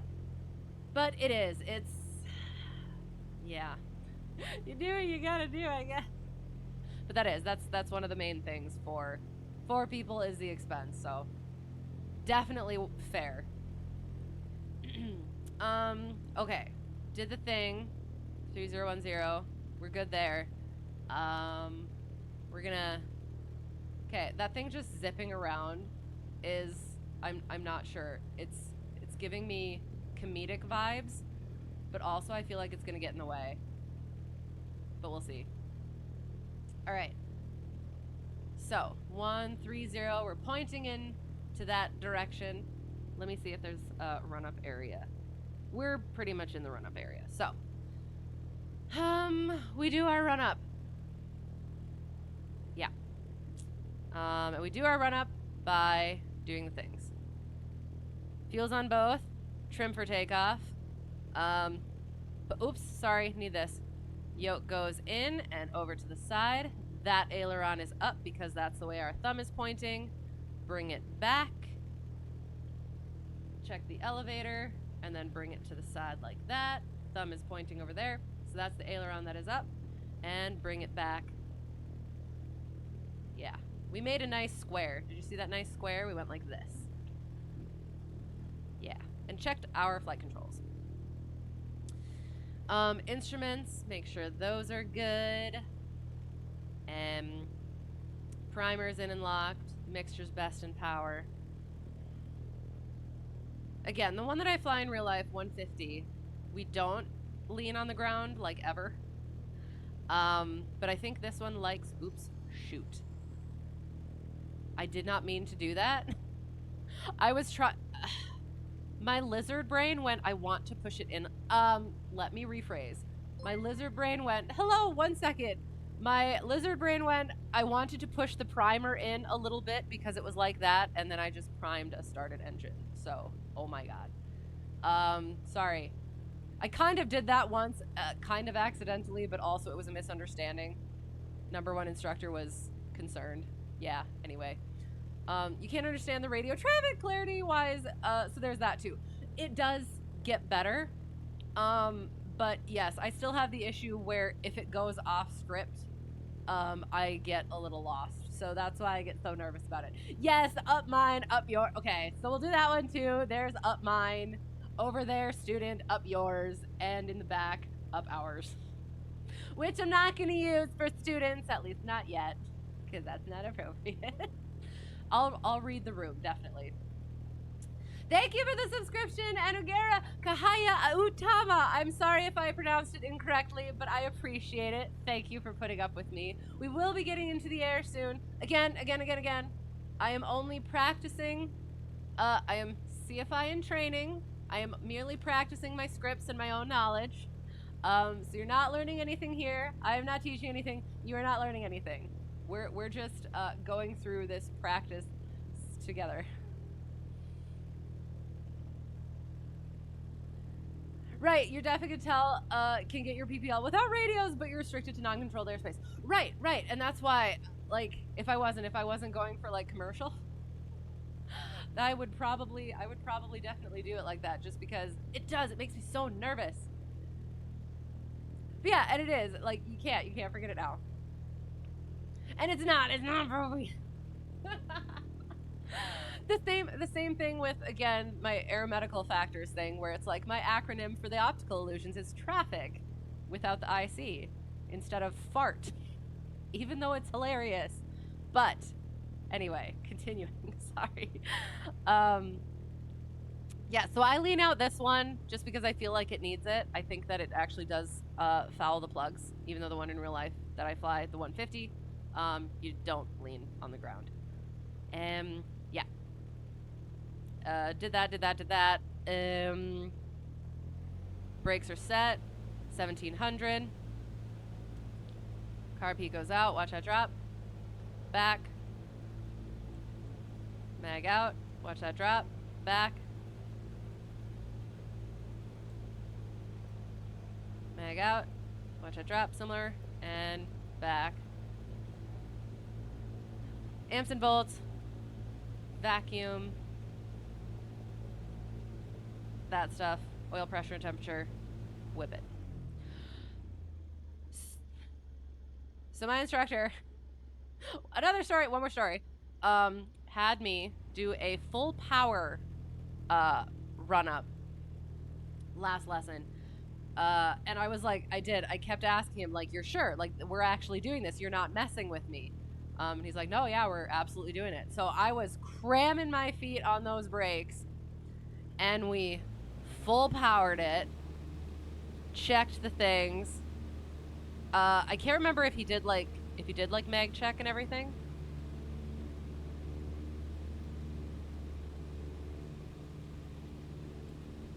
And then yeah, all of the things, and then kind of slowly brought it out to idle, because he had flown that aircraft out of my home airport, and it started running a bit rough.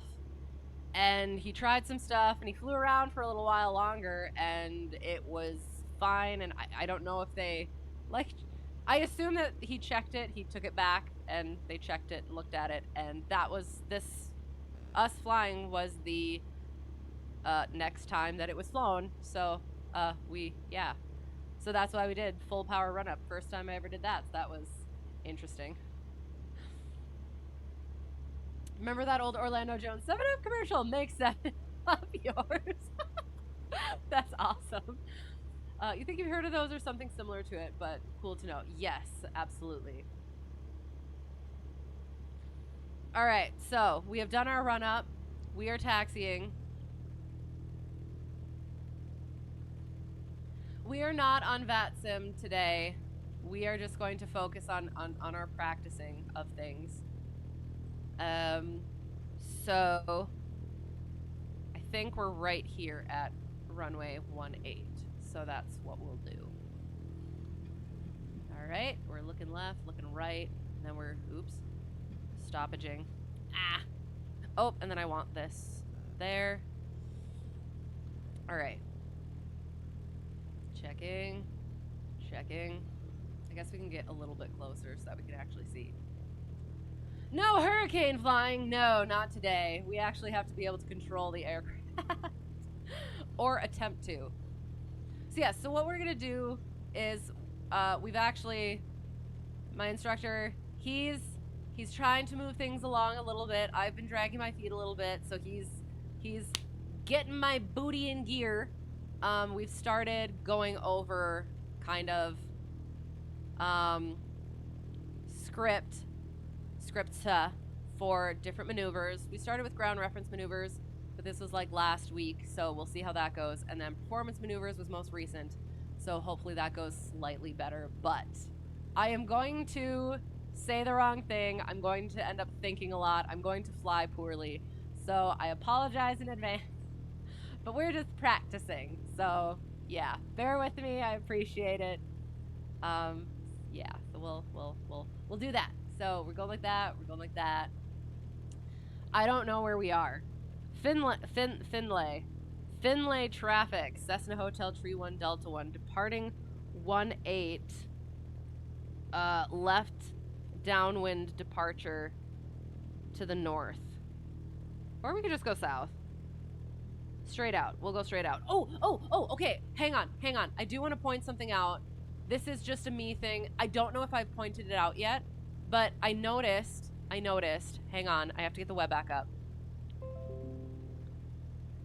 Okay, I noticed that they changed the wind farm icon. So if for those of you who don't know, or didn't notice, so it was the little wind farm icons, right? But then it was just lines surrounding them, just like little dashes. But now it's got dots, and then it's got little stripes. So yeah, I noticed that, and I sent it to my instructor, and he's like, "You are such a nerd." And I was like, "Yes, I absolutely am." Oh, there, that's a much better representation. So yeah, so it used to be just like the little dashes, but now it's that. Yeah. So yeah, they have stripes now. I know. I was just floored that happened, which I think is actually for my navigation and flight planning lesson. I use an old map, an old sectional, for demonstrative purposes. So I can use that. That one has the dashes and be like, this is why you use updated maps, is because they change things. So yeah, so they did that to make it more noticeable, and I definitely noticed. If you're hearing impaired, you'll have a hard time finding flight surgeon to clear you medically, but it's doable. Quotes because you hate that term, right? No, absolutely, yes, and that is so interesting. And yeah, it is. It's again, if I didn't have to talk to ATC, I absolutely would not. So yeah, definitely go for it. Yeah. My instructor didn't think it was as interesting as I did, but yeah. I had to tell someone, so he's the one. Anyway, okay, so we're departing. Mixture goes in. We're checking our things. Those are good. Fuel is good. Landing light on. Checking. Okay. How expensive would it take? Thank you, Flight. Take a real live version of that cockpit and make it an all glass cockpit. This one, like in a 150, 152, more expensive than it would probably be worth. But it depends. It depends on what you want to do. If it's your aircraft, go for it. This one actually does have a 750, which I know it's not glass or anything, but it is more than this. But yeah, I don't know.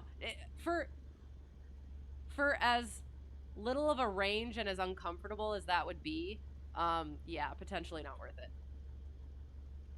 But hey, you do you. We're going straight out, that's right. So yes, so we're maintaining center line by keeping it in the, over here. So keeping it straight there, rotating nice and gentle-like, gentle-like.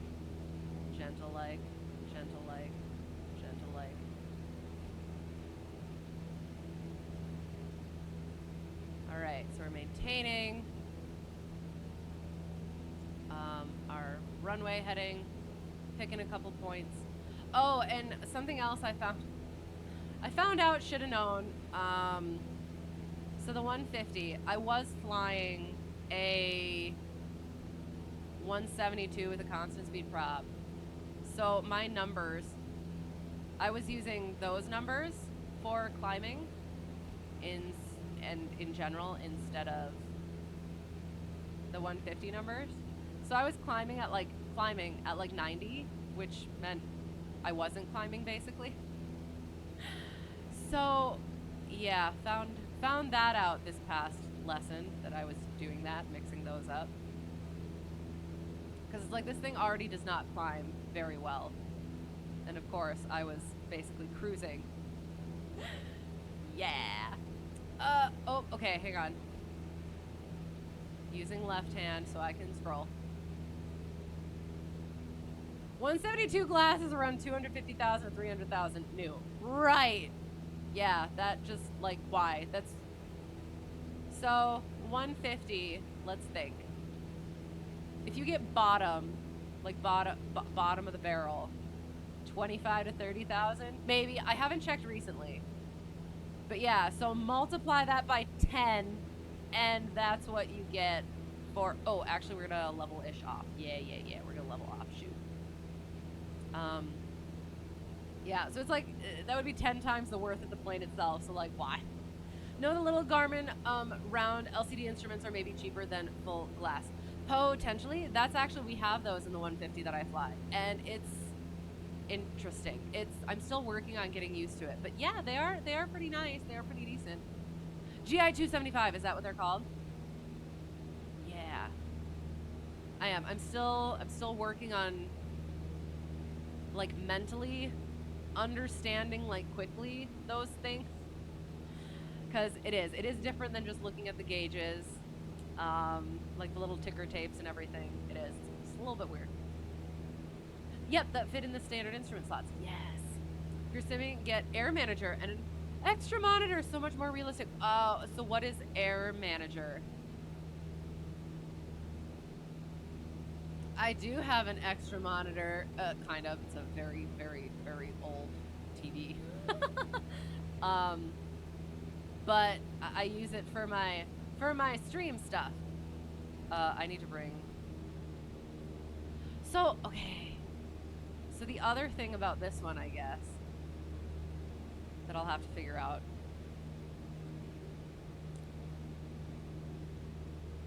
You still need a navigator. Oh, are you talking about the, like, GPS stuff? Give a 150 with a G1000, but, like, why? It just seems so... No. What's better, glass or analog? Analog is good for getting the basics and understanding, like, flying in general, and if your glass stuff goes out, that's good. Glass is better in its own ways, but can be overly relied upon. So, no, what are you doing? Sorry. So, it's definitely good to have them. In real world ops, glass almost always right. Analog good for training, also good for training.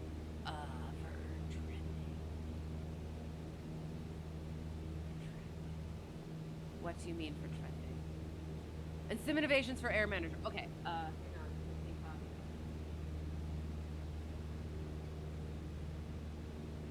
So what does Air Manager do?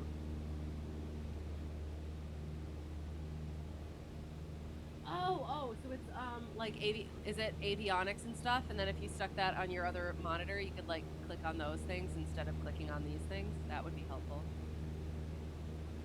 For instrument flying, you'll take glass any day. Fair. Learned entirely on Steam, and there is no comparison. Fair enough. Absolutely. Ooh. There's like nothing here. Okay. All right, so we're gonna start out with our ground reference maneuvers. One thing is in the plane that I fly in real life, so it's a 150. We do it at 2,500. Our RPMs go higher than this red line, so I'll try and figure that out. So again, I'm gonna start practicing my script. Again, do not learn anything from this.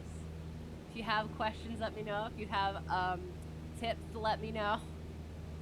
But I am basically just trying to practice what my instructor has taught me and get that sort of knowledge down so that it can be a lot smoother than how it's going to come out right now.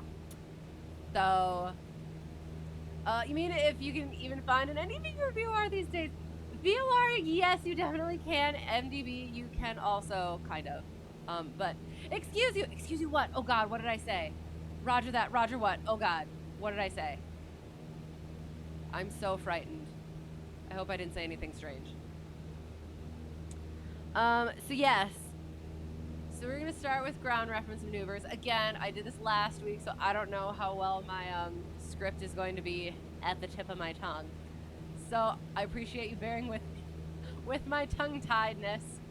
I will attempt to figure out. So, okay, all right. So ground reference maneuvers we typically do at between. It's supposed to be between 800 and 1200 feet AGL. So go pattern altitude, or think of it as being at pattern altitude. So just go with the even 1000 in the middle, so that you have a nice buffer on either side. So we're gonna get back down to our 1800. And why we do our ground reference maneuvers. So we have 3 for private, 1 for commercial. We'll talk about the 3 private first. We have turns around a point, we have S-turns, and we have rectangular course. And why we do those is to practice accounting for wind, and adjusting our bank to account for wind, among other things. So our turns around a point for our first one is we're going to pick a point. Oh, I see towers over there, so we'll look over here instead. Although that's a nice, good one. And again, I'm still getting, the script is still coming, but it is. It's still kind of out of order and all that. So I apologize if I go over things and it sounds out of order. And yeah. So we find a spot. We want to turn around that spot with a ground track that is equidistant on all sides. So circle around that point according to our ground track. So we take into account our wind. I'll see if there is a wind here. So 198 at 7 knots. So we have basically a southerly wind. So right now we have kind of a headwind. So what we want to do is we want to start our turn around that point with a tailwind, so that our greatest angle of bank, so that we turn with our greatest angle of bank right away. So when we find, oh gosh.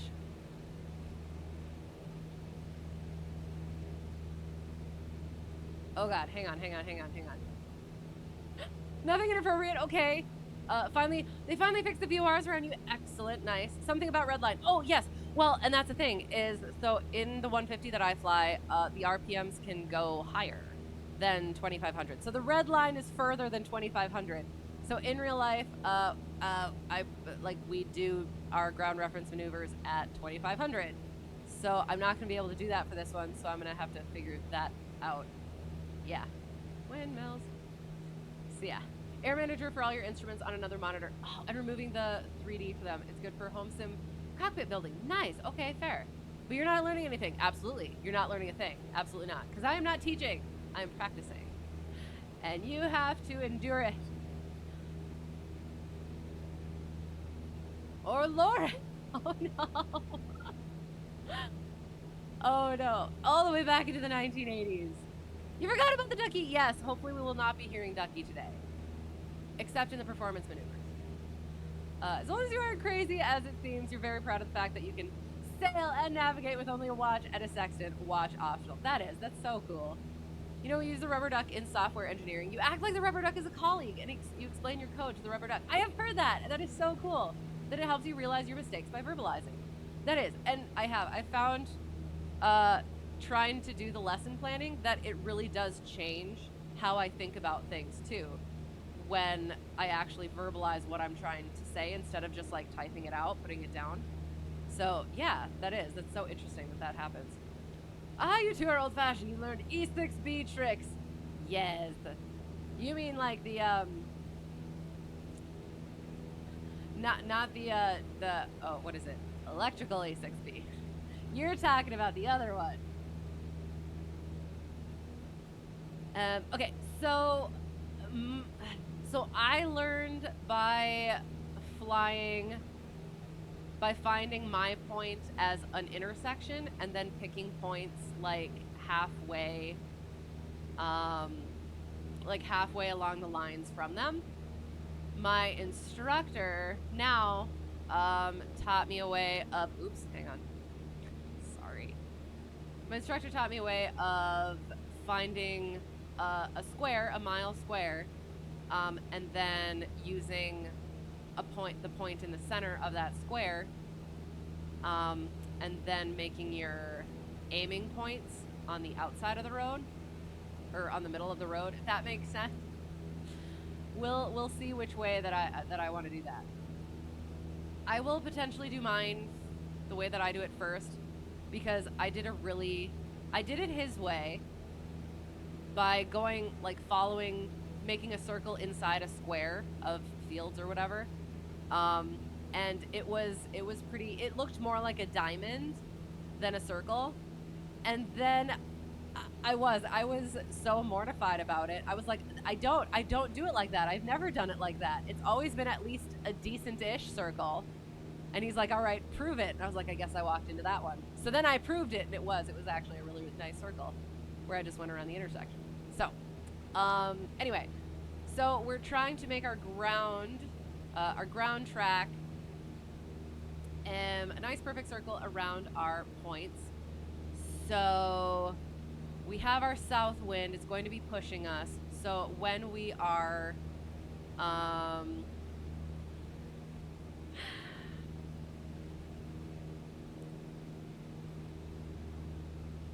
when we have our tailwind, I'll try to I don't know. I'm also trying to find, okay, here we go.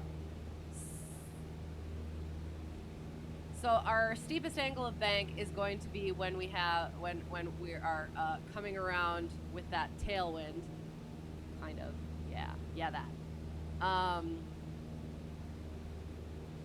And our shallowest bank is going to be when we're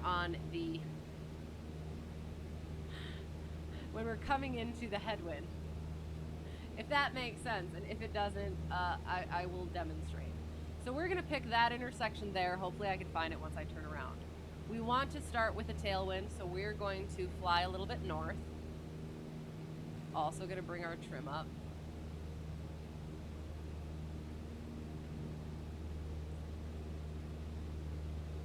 We're going to fly north about like a mile so that we can get nice and turned around, and properly positioned for our maneuver. And honestly, if I lose track of that particular road, because for some reason I just find it so difficult to find the points that I pick in the sim. I don't have that issue in real life, I promise. But for some reason in the sim, it just makes it different.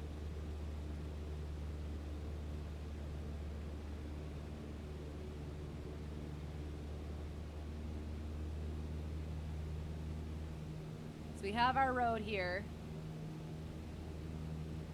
and we're going to pick points about halfway along the mile, so I guess about a half a mile from our point that we're turning around.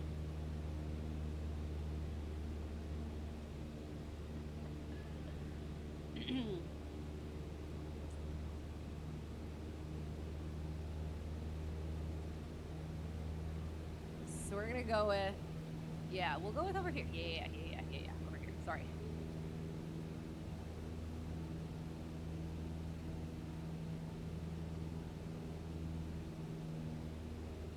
And again, I'm fighting with my... Oh, and sorry, I have been flying with my freaking left hand the whole time.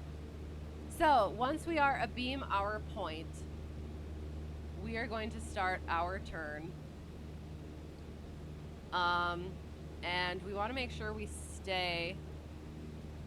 yeah. We want to make sure we stay, if anything, we're going to let it push us. Kind of.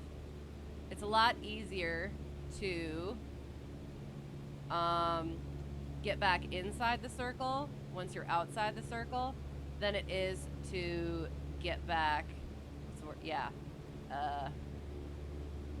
than to let the wind push you. If you get too close inside the circle, it's harder to get back on track. If you get outside the circle,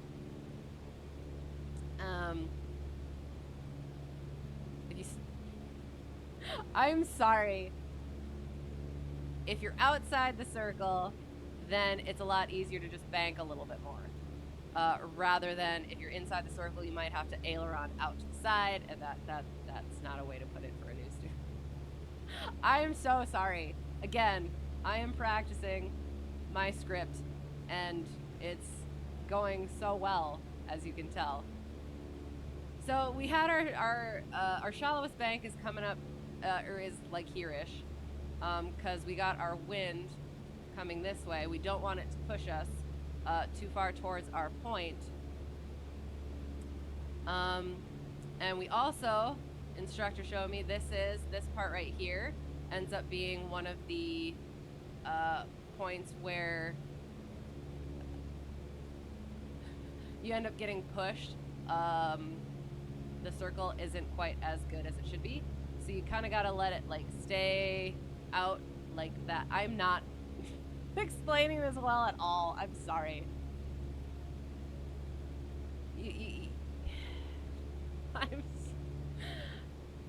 So yeah, at that point of the circle, so now we have completed our circle and we exit it on the downwind with a tailwind. And definitely, if you're getting off of your altitude, you simply bring the nose down. I'm sorry, I am fighting the trim right now. I don't know. Yeah, things are wonky, but that was definitely, I think the circle is all right. But altitude was definitely ish. So yeah, common errors are getting inside of the circle and then having to turn outward, which is not good. So again, as I was trying to explain, it's better to be outside of the circle than inside of the circle, because you can just increase your bank if you're outside to get in. And then on that final turn into the downwind, if you turn too quickly, you end up kind of shaving off that edge of the circle. So you kind of got to like let yourself go, and then like bank into it. So yeah, anyway, going back up to see what y'all are talking about.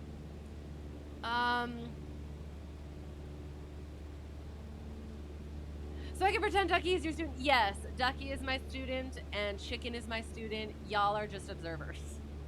Cause you're learning nothing, because I'm not teaching nothing. Right, the whiz wheel, yes. You learned E6B tricks in flight school in 1993, not quite 1980s, fair. Would I become a DCS player? I have been told that I must at some point. I would like to, so yes, at some point. Here's when you came up with, say your ground speed is 90 knots and you want to figure your standard descent rate. So put the rate marker on 90 and look up 318 feet per minute, or per nautical mile on the inner dial, then feet per minute will read on the outer dial, 450 feet per minute. You can also use the rule of fives and take 90 times 5. Oh, equals 450 feet per minute. If I had my whiz wheel by me, I would definitely look at that. But I can't. That's super cool. 318 feet per nautical mile equals a 3-degree glide path. Very cool. That's awesome. And you came up with that one. That's so cool. If you'd like E6B and navigation tricks, you're betting you love sailing and navigating with the sextant and all the sailing navigation tricks. So it's weird. Hello. Yes, I would. I'm a little bit iffy about open water.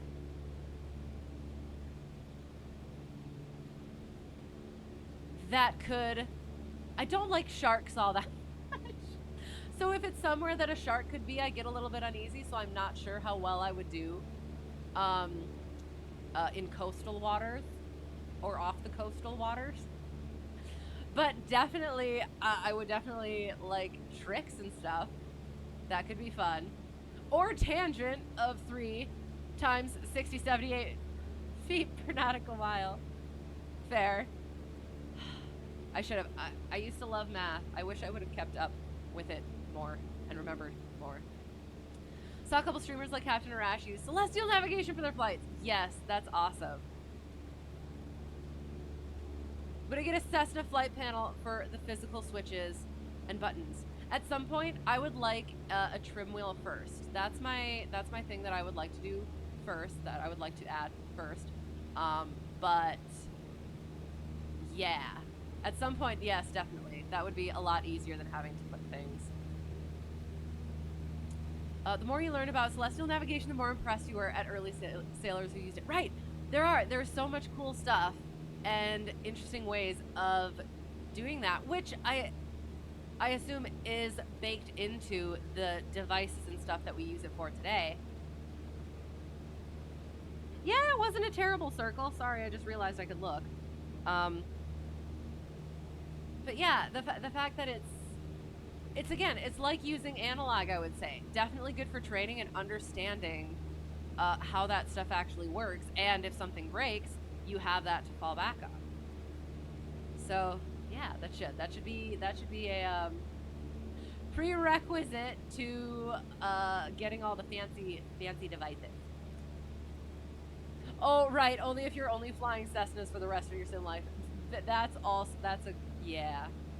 a good point.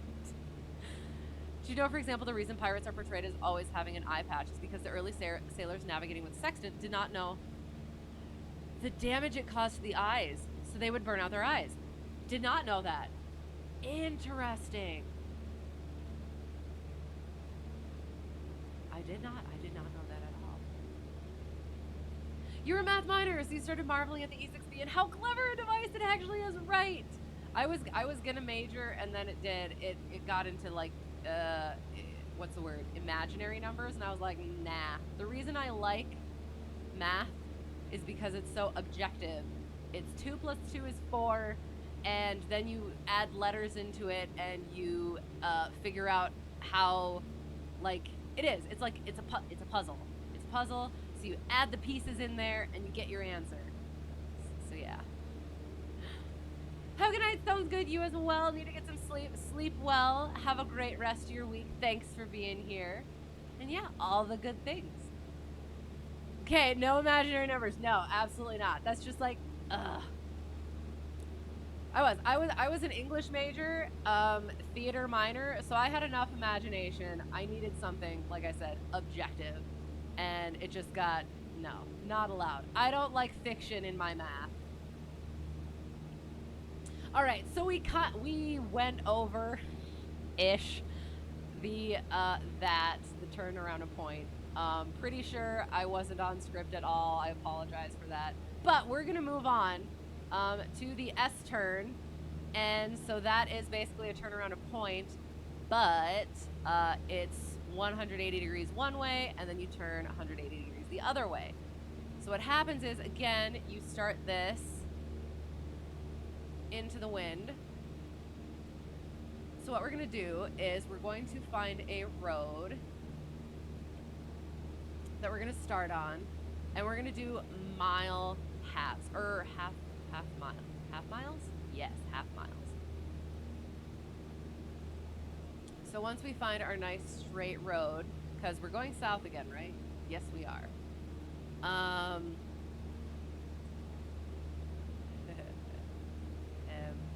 think we're coming up on a nice-ish road.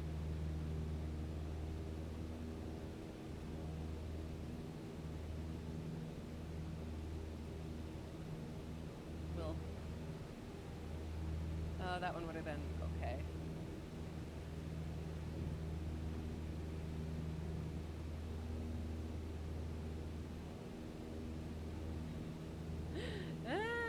Okay. So, yeah. So what we're going to do is we're going to turn our half circle. I don't know why I have such an issue with doing this stuff in the sim. So we're going to turn to the, hang on.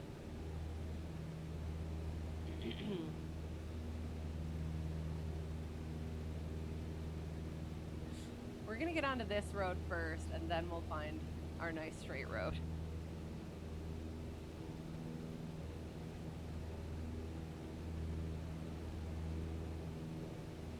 So again, we're heading south with a tailwind so that our first bank will be the steepest.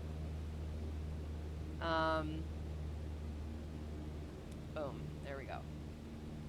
Again, at about around 1,000 feet. And I like that, hang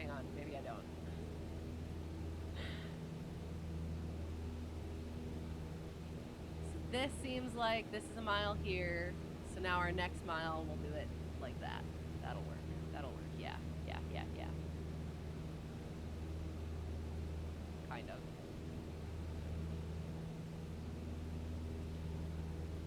Ugh. We're turning back around. I don't know why I'm not finding proper roads that I would like. And I don't want to get too far from our airport. Sorry. So we're gonna head back north. We'll look for our nice long, so what we're looking for is a line that is perpendicular, perpendicular to our wind. So since our wind is coming from the south, we want a road that is running east to west. And so what we're going to do is we are going to fly over that road with our wings level. Once we are abeam the road with that tailwind, we are going to turn with our steepest bank, and we're going to come in on one of these roads, and we're going to use the mile. Each road is about a mile. So we're going to use that to make our half circles nice and even. I might just go all the way to this. I don't know. We'll see. Like, any of these look like they would be kind of fine, but when I'm looking out the side of my window, they don't look as nice as they seemed when I was looking at them. I do. I apologize.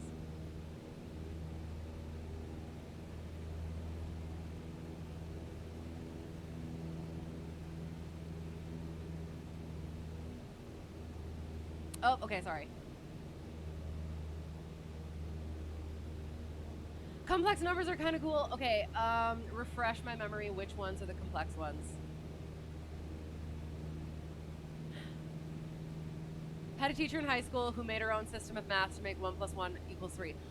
Is that like where you do 1 + 4 and 1 + 4 because they both round down to 1, and then if you add 1 + 4 and 1 + 4, that adds up to 2.8, so then that rounds up to 3, so 1 + 1 = 3? Or something else? And was she joking or no? For example, the roots of xn in the complex plane are the vertices of the regular n-gons. So for example, x5 roots are the points of a pentagon. Oh, that sounds cool. Yeah. Yeah, I am. It's been a little bit. So yeah, I do. I like, I don't know. I don't know what it was. Maybe it was just like okay, so now we're past this road. So we're just going to take whatever we get. When we turn around, actually, hang on. That one's actually nice. Hang on. This is what we're going to do. Okay. The road right before the big highway, we're going to find a nice mile marker road, and we're just going to send it. Thing about math is you can choose any rules you want, but you have to follow the consequences. That's fair. I kind of like that. Yeah. Celestial navigation is a skill, but also an art. Fair. On sailboats, you not only have to account for your height above the water, but you have to account for the swells. Ah, hint, it's easier than you think. You average over time.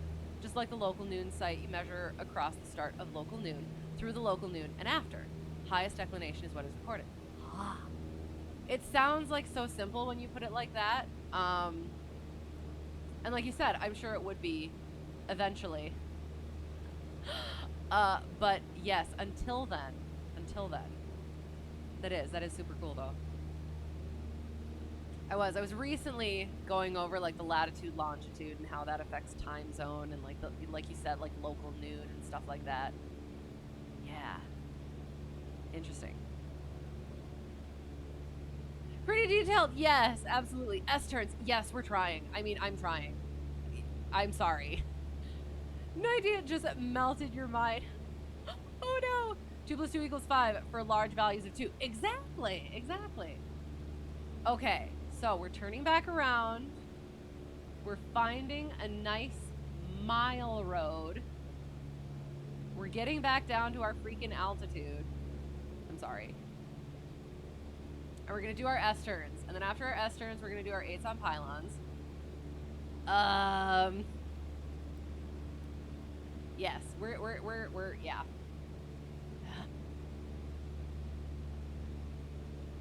This looks good. Okay, all right, so here we go.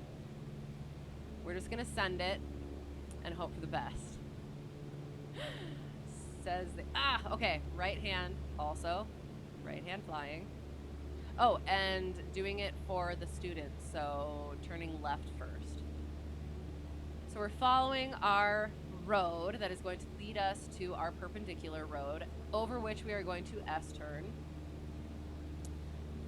And we're at our 90-degree point. We're going to have be like a half mile. Hang on. So you have your mile stretch of road that you're going to do your half a circle on. So a half a mile in the middle is where you're going to aim for your 90-degree point. And then as you hit that 90-degree point, you're going to start bringing that bank out just a little bit as you're coming into that headwind.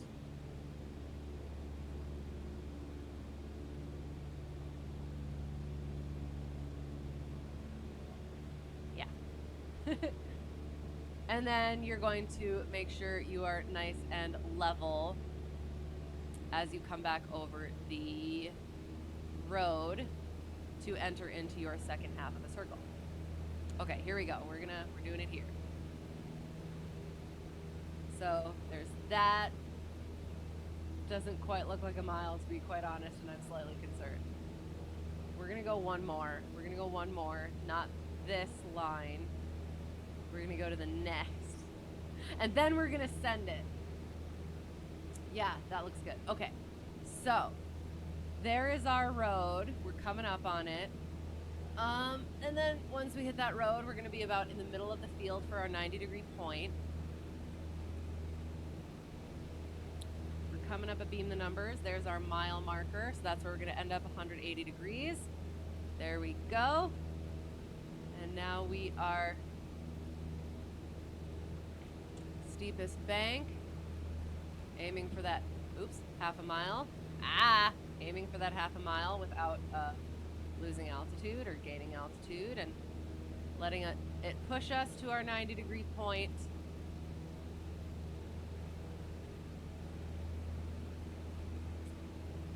That's slightly weird, but okay, we're doing it. And now we're still letting it kind of push us. We're coming out to our mile. Nose down just a little bit. Yeah, this mile was improperly looked at, but we're not going to talk about it. So we're coming in, ending up with our wings abeam, our road, and we are level. And then we have our half a mile this way, which I didn't think about, but we're just going to gauge it. Aiming for our half a mile. Making sure we're letting the wind push us a little bit to our 90-degree point. Bringing our nose back down for the love. And then we are nosing. Gosh darn it. We're banking. Hang on.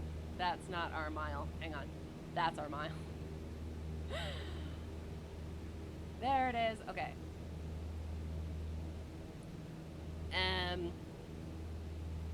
Here's our mile. Getting down with our altitude. I do. For some reason, I just nose the F up in the sim. Sorry. And then we're abeam and we're level. Yay. It was, yeah, that could have been better, but it's what it is. So we're going to turn back around again. Oh, wait, actually, nope, we are, just going to come back around. Sorry. I'm sorry.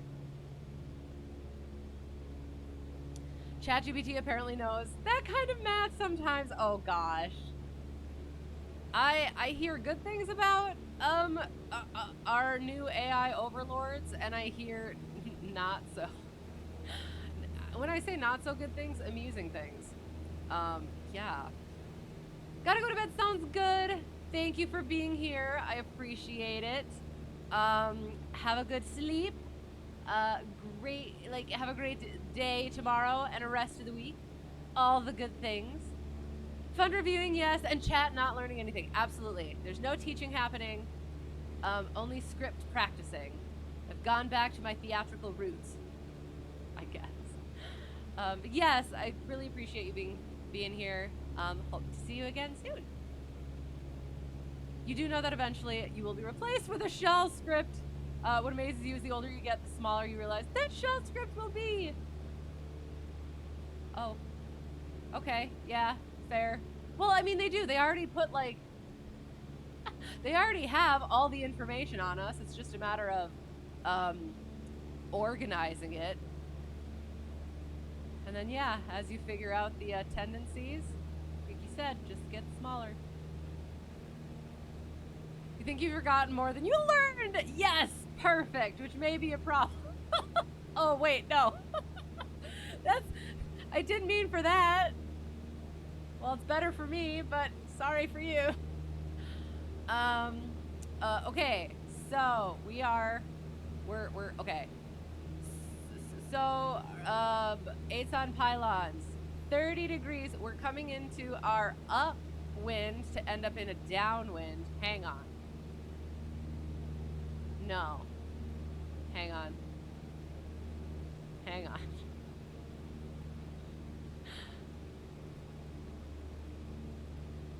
You turn into the downwind. No, I think I have to turn around. I'm sorry. Oh God. Like I said, we did this last week, and the last time I did 8's on pylons was commercial check ride, which was months ago. So I apologize for not remembering things. But yes, I'm sorry for making you forget things. You worry when I say send it? Yes, that's probably a good worry. Did those today and was surprised at how good they were since it had been about a year since you did them. S-turns or 8's on pylons? Only problem you had was you climbed some and busted your altitude. Okay, doesn't help that you think out loud, so you verbally pointed out you're too high and your instructor did not like that. But you're supposed to do that for CFI training. You use that to be like, oh, do you see? I'm showing you what not to do. Yeah. So fair. But I'm glad they went well. S-turns, okay. Fair enough. Well, and that was something that I found was interesting, because I heard a lot where for check rides, you're supposed to tell the DP, you're supposed to say, and I'm correcting for whatever I'm doing, so they know that you're not just sitting there not knowing that you're doing something wrong. But then when I tried doing that for my DPE, he's like, no, don't do that. let me do the examination or whatever. And I was like, okay. So yeah, I don't know. All right, so we're coming in on the downwind, and we're picking on a couple of intersections about a mile apart. I had always been doing just the intersections themselves, but Instructor said he recently changed how he does it, so that it's like it's, you find that, oh, that wasn't a good idea. Hang on. I picked my point directly over a city. We're gonna turn back around. Noom.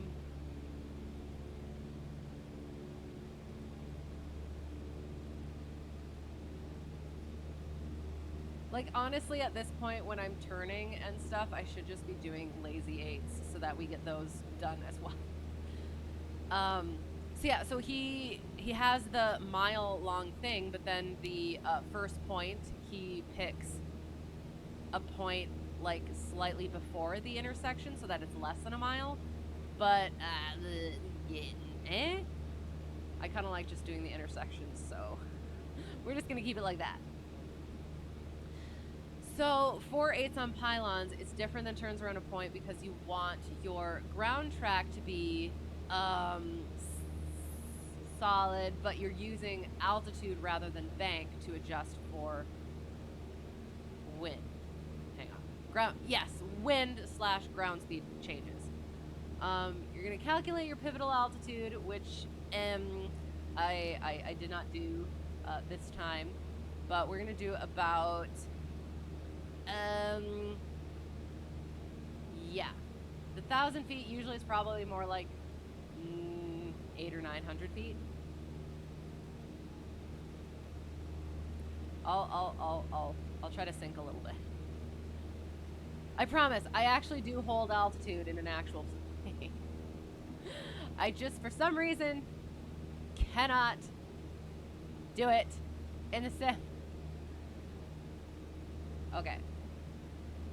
So, we're finding our proper, if I go over here, is that going to...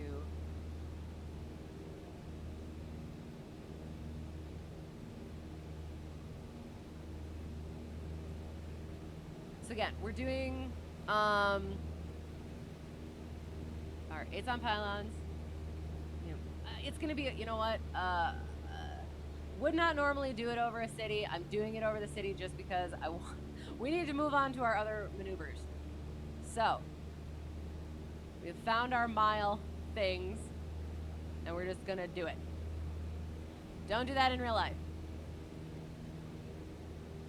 Alright, so, we come in, we found our points kind of, and we went into the upwind about a mile so that we could get onto our downwind.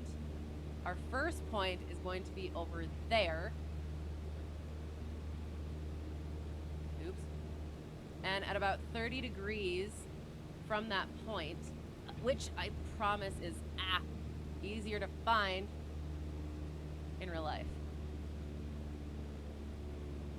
So then we go like that, we cross our midpoint, getting back down. Once we are abeam that point,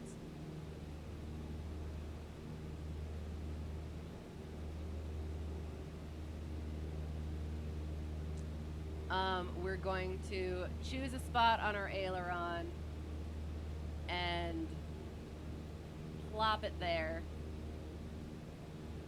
And then we're going to adjust our altitude for how our, where that point is in relation to our spot. So if the point is getting too far ahead, we're going to point at it or nose down. If it's falling too far behind, we're going to point at it or nose up.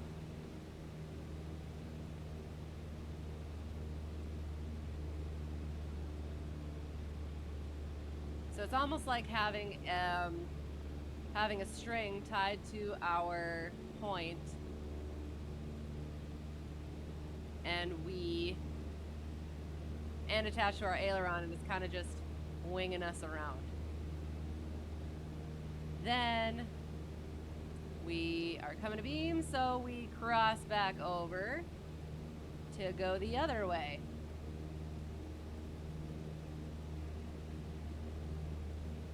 There's our second point. It's a little bit more than 30 degrees, so we'll adjust.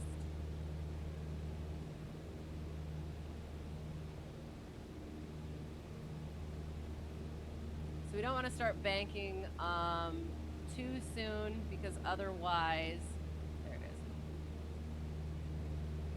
is. Otherwise, we'll get too close to the point. So again, we keep our bank angle pretty solid, and we're just adjusting our pitch.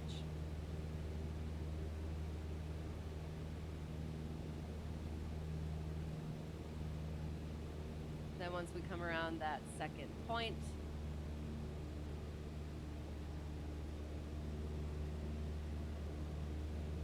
we're going to exit the way we came in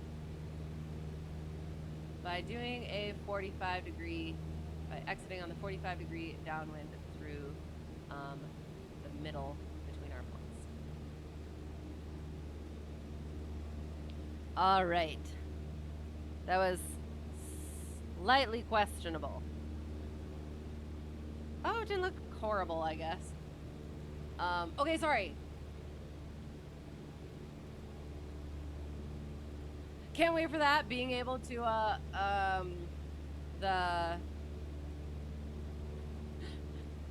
using your errors as a teaching tool, pretending that it was intentional. Also doesn't like what you call restricted airspace either. What does that mean? Oh, what do you call restricted airspace?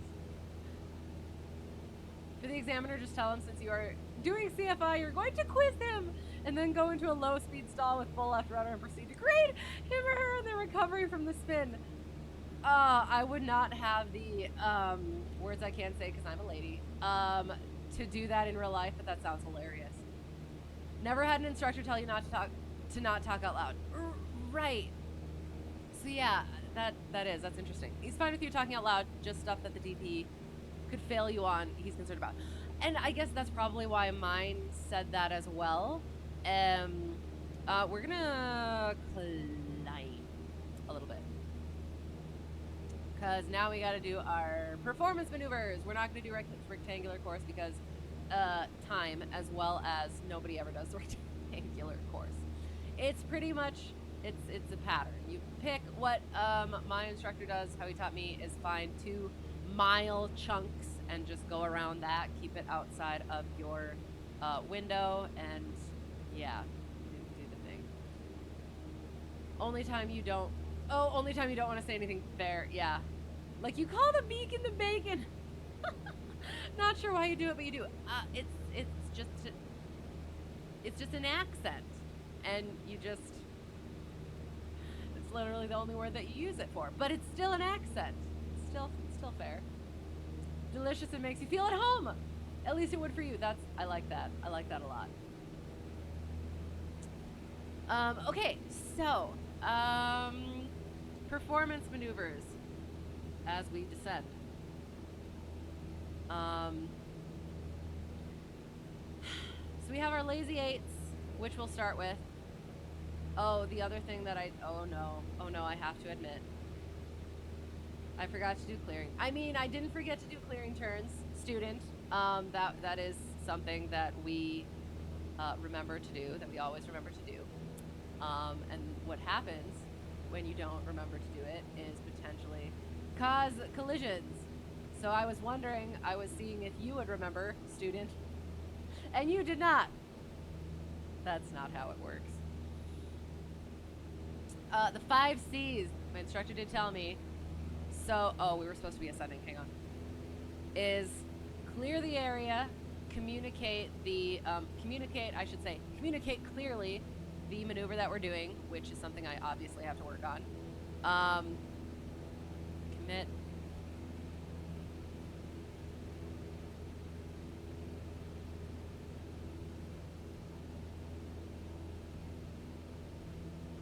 I cannot remember.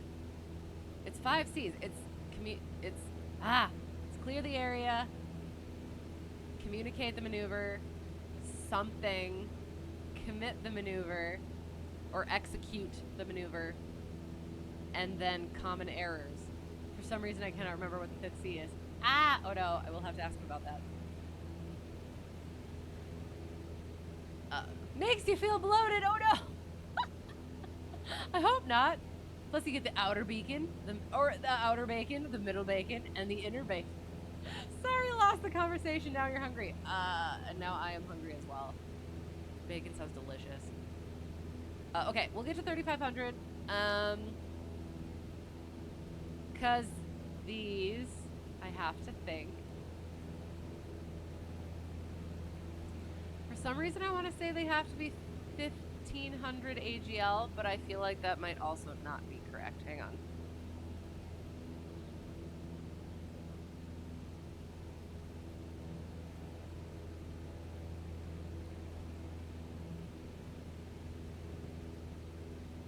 Sorry, I'm not looking at all. Oh, I could, you know what? I'll go like this so you guys can see. There. We're flying, I'm not looking. This is what you don't do, not students. Gosh darn it, where are you?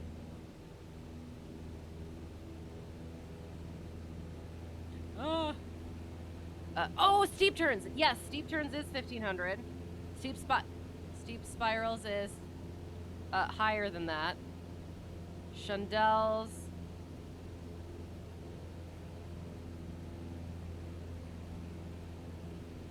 I don't know. Okay, so we'll do our steep turns.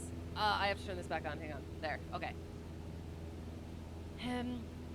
Restricted are no squares. Yay! Where if you go into them, you get to fly formation with jets. Not sure DP will appreciate your sense of humor. Well, technically, the prohibited ones are the no squares, and the restricted ones are the maybe squares. If we're being absolutely technical. But yes. Own personal air show. Yes, that's 7,500. Because restricted areas, if they're not active, you can go in, and if you ask them, maybe when it's active, they might allow you. But other than that, yes, definitely no. Okay, so lazy, steep turns. Okay. So, my ones to the left were pretty okay. We're fine. My ones to the right, absolute, utter words I can't say because I'm a lady. And it was because it's definitely a right seat thing. Like, the picture was not what I was expecting, and I was ending up basically diving because I was expecting there to be more of an angle than there was. Like, it ends up being like that. Yeah, anyway. So, some real CFI practice flying in the right seat. It depends on what you mean by real CFI practice. Hello, how's it going? Because I am not teaching anything here. You aren't learning anything here. You're just watching me slug through the attempted scripts for the things. So yes, we're trying to practice, but it's slightly questionable. So, steep turns, we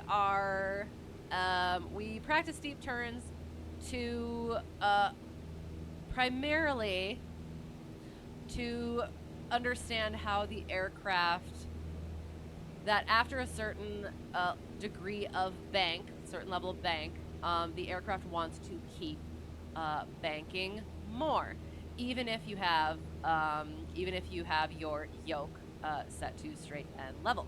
So sometimes you'll have to, after a certain point, you'll have to bring the ailerons back the opposite direction, as well as really demonstrate that loss of the vertical component of lift and be able to properly maneuver and control the aircraft in that configuration. So we're gonna bring this back a little bit because I am gonna have to put some power in, I guess. Unless I just start it out like that, then I don't have to. I don't know. So we're gonna roll into it. So at that 30 degrees, we start bringing that nose up. We throw some trim in as well as some throttle in. And it's primarily a visual maneuver. We want to get to that 45. So we have those dashes on our attitude indicator. That's what I mean, right? Yeah. We were going north, so yeah. We have those dashes on our attitude indicator, 10, 20, 30 degrees. So the 40 degrees is right in the middle. And then we're coming up on north, so we're rolling out. And then we roll right into our right turn. 30 degrees, 45 degrees. Make sure we're pitching. Make sure we're keeping coordinated.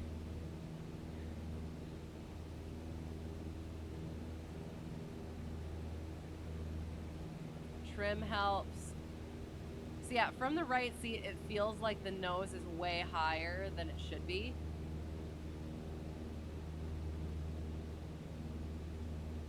And then we're gonna roll out. I think I think CFI said, oh gosh, CFI said like 25 degrees beforehand, before where we're supposed to be.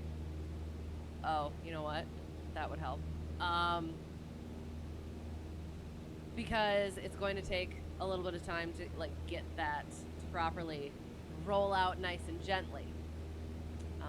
Yeah, so there were our steep turns. Moving on to lazy 8s. You're right, turns around a point suck. Right, it is. It's weird. And especially like it is.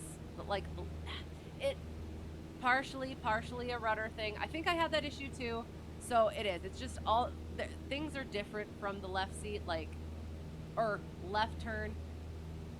So in the left seat, when you do a left turn, it like you're right there, you can see the things, you can gauge it.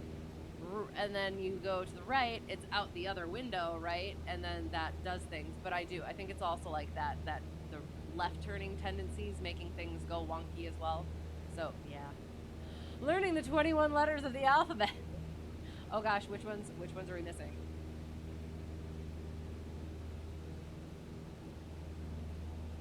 It definitely cannot be D, U, C, K, and Y. Those are necessary, absolutely necessary. Competence has more letters. But we're definitely missing that. Skill, no, that's only 4 letters. Ability. A-B-I-L-T-Y. Gosh darn it. I'm trying. If your DP is a pain, squawk 7700, and if they notice or ask, tell them you are checking response. There we go. Forgot U-R-A-Q-T. Oh, that's right. I forgot about that one. Nice, nice. Went through your logbook today, and you have like, that's right, okay, 10 90-day solo endorsements. Oh, no. It is. That's going to be something you are. You're going to be able to look back and laugh. It's going to be great. Oh, no.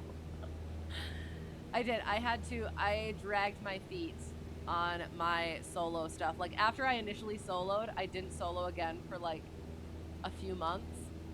And my instructor's finally like, no, you're going to go solo now. I was like, okay, fine. He had to kick himself out of the plane again.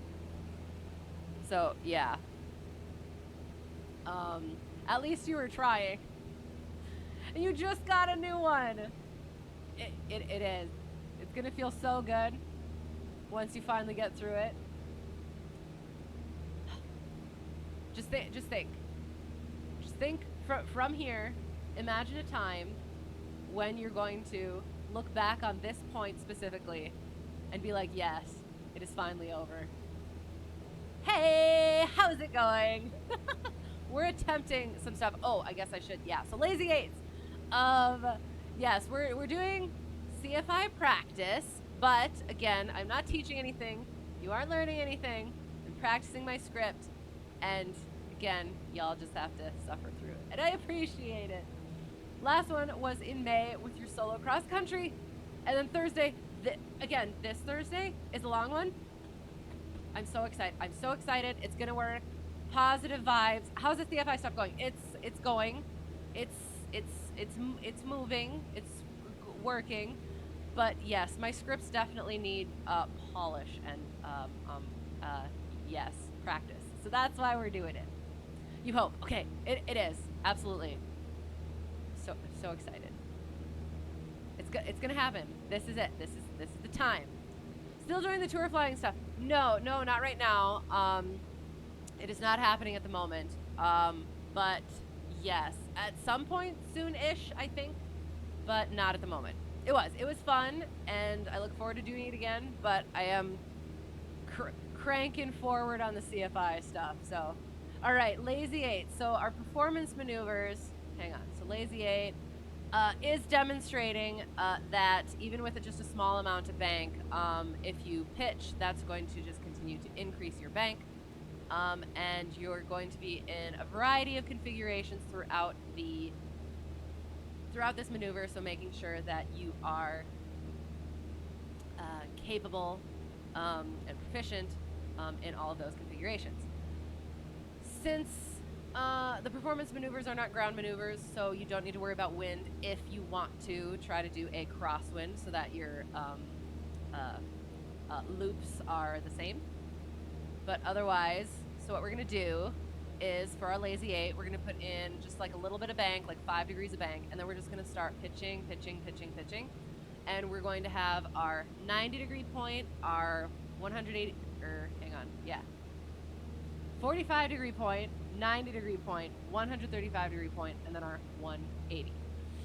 So at our 45-degree point, we're going to be at our highest pitch with increasing bank. At our 90-degree point, we're going to be level, nose level with the horizon with our steepest amount of bank. Our 135 is going to be our lowest nose down attitude with decreasing bank, and at our 180 we're going to be level nose of the horizon. Yeah. There was one more thing.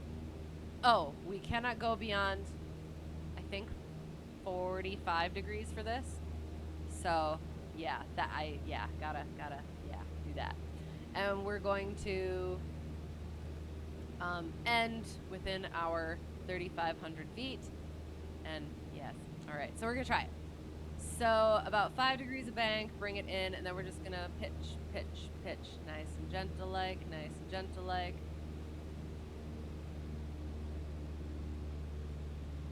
So again, at our 45 degree, we're highest nose up, and now our thing's gonna start coming down. We're at our steepest bank at our 90 degrees, 135, we're nose down, and our bank is decreasing. And now we're coming back up, level with the horizon.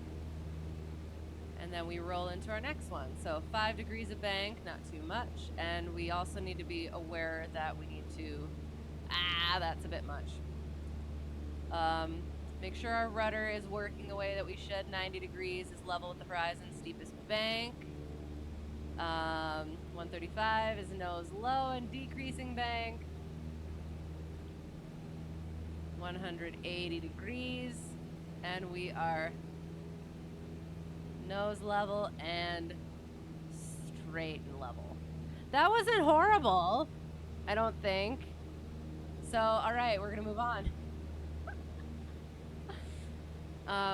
Let's hope we don't lose cylinder 3. Oh gosh, I hope no. Positive vibes. We are sending them. It is happening. I think I need to continue the 100% not learning by making sure I include wrong info. No! Like, be sure to squawk 7,700 on takeoff, 1,200 at 1,000, and 7,500 at 2,500. I mean, I guess potentially maybe, but then I think I'll just confuse myself. That was the one causing the oil issue. At least that's the suspected one. Okay. Well, no, it's going to be good. It's going to be good. You're going to have a completely uneventful but enjoyable long cross country, and it is going to be great. And then you are going to be on to the next thing. It is all the positive vibes. Thursday's the day. Okay, so now we're gonna do our chandelles. What way am I facing? Oh yeah, I guess I am kind of southerly. I don't know why I like saying it like that, southerly. What am I doing? Oh, that's why. Okay, there. So chandelle is our maximum power 180 degree turn. So let's say we get ourselves into a situation where, say a box canyon, where we need to turn around in the lowest amount of space and gain altitude. Yeah. Turn around and gain altitude in the lowest amount of space, in the least amount of space. Because we have got ourselves into a corner, which we hopefully don't. Or let's say we are flying near clouds and all of a sudden we see a mountain goat. We might want to turn around because that's not right. So, my instructor said that one. It was funny. Okay. So, what we're going to do, and okay, apparently I've been doing chandelles wrong. I misunderstood. I thought you were supposed to 30 degrees and put power in right away. Like, simultaneously turn to 30 degree bank plus power, but apparently it's turn to 30 degrees of bank and then simultaneously add power and pitch up. So yeah, apparently I don't know how that happened. So anyway, found that out. So what we're going to do is we're going to bank to 30 degrees and then simultaneously add power as well as pitch. We're gradually going to pitch up to not more than 15 degrees. And so once we hit 90 degrees, so the first half of our turn is going to be the same amount of bank with increasing pitch, and the second half is going to be decreasing bank with the same amount of pitch. For some reason I can't remember what term I'm trying to use for the same amount of pitch. I don't know. So, and what we want to do is once we hit that 180 degrees, we want to be as close to stall as we can without actually stalling. Because again, we're gaining that altitude and turning around. So, we're in cruise, bank to 30 degrees, and then we're pitching up while we add power.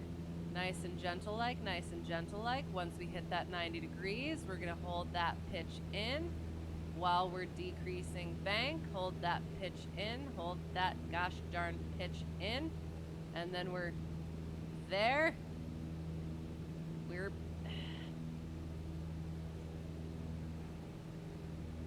holding that pitch in, bringing that pitch in. Come on, ducky. Come on, ducky. So that was kind of trash. It's still kind of trash. Should have been over by now. Okay, we'll try it on the right. And then once you come out of that, you want to make sure you don't lose that altitude, so just gently come out of it and bring it back to cruise configuration. So again, common errors. So that's what I was supposed to be considering. But yeah, common errors is not holding that pitch all the way through the maneuver, so then you don't reach that closeness to stall horn that you would like. Yeah. So we're gonna try one to the right. So we 30 degrees of bank, and then we pitch, pitch, pitch, pitch, pitch, pitch, pitch. Pitching, 30 degrees of bank, 30 degrees of bank. That's our 90 degrees, and then we're coming around, watching our speed, still going. Here, we keeping that pitch, keeping that pitch, keeping that pitch. Till we hit our 90 degrees. Oh, decreasing bank. Gosh darn it.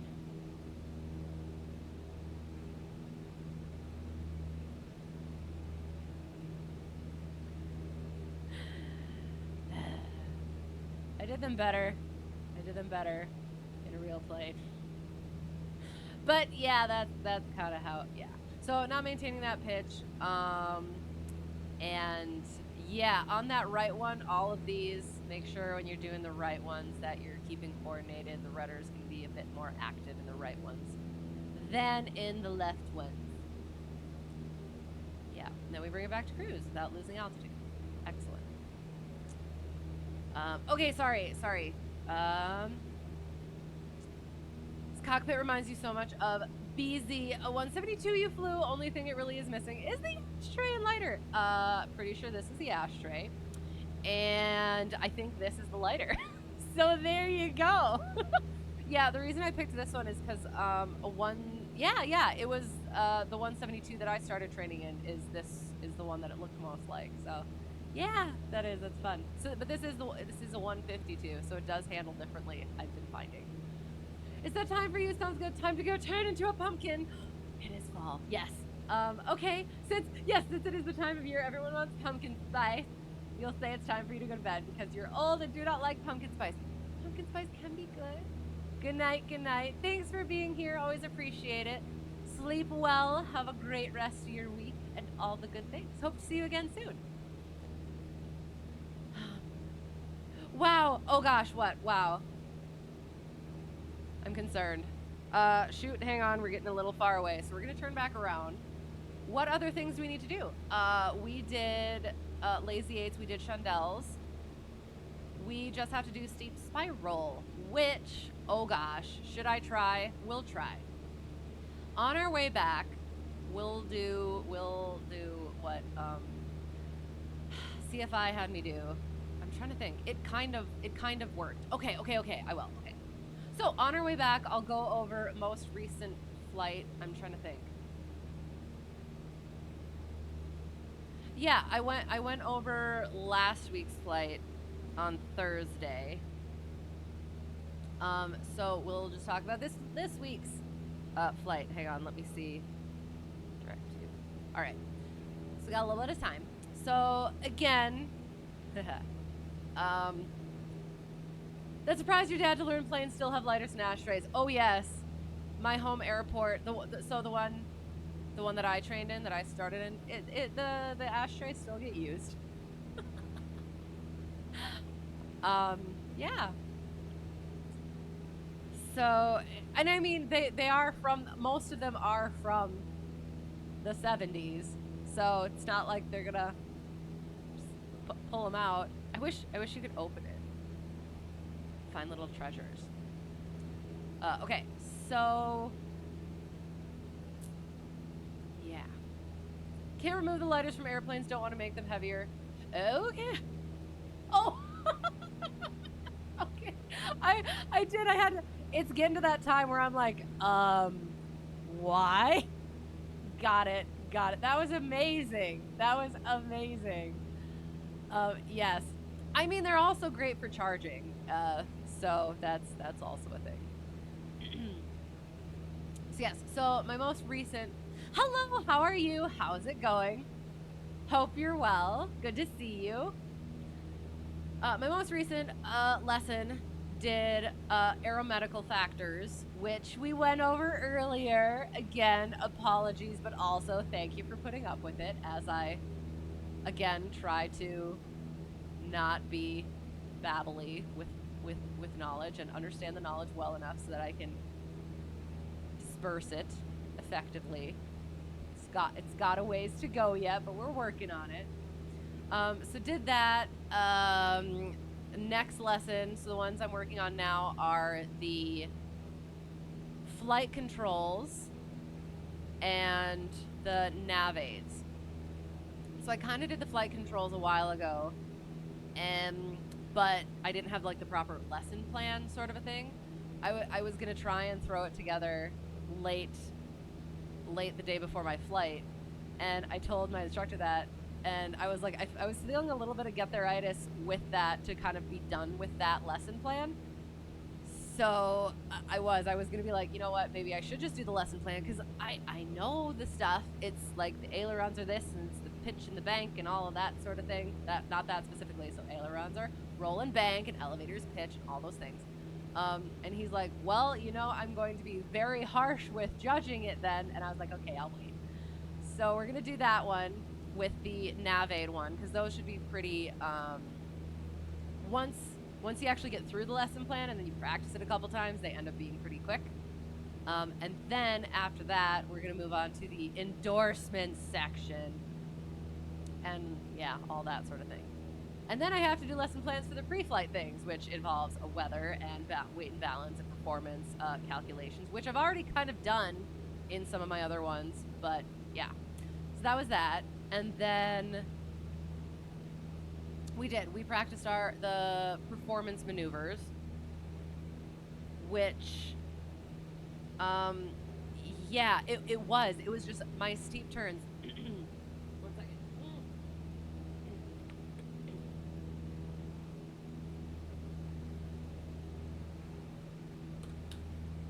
Remind me of the 21 letters of the alphabet. Didn't we just have this joke? It has been a bit. It has been a bit. Oh boy, endorsements. Oh yes, that is. So the two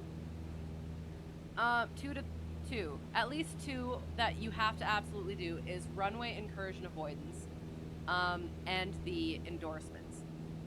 And apparently that's one that like really gets a lot of people. So yeah, we're gonna get that solid. We're gonna get them all solid, but it's a lot. So for the performance maneuvers,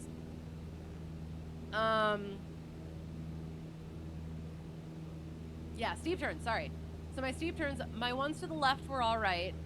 So in the plane that I started in, 172 had a stall kit. I don't know if that makes a difference, but I mean, it does make differences.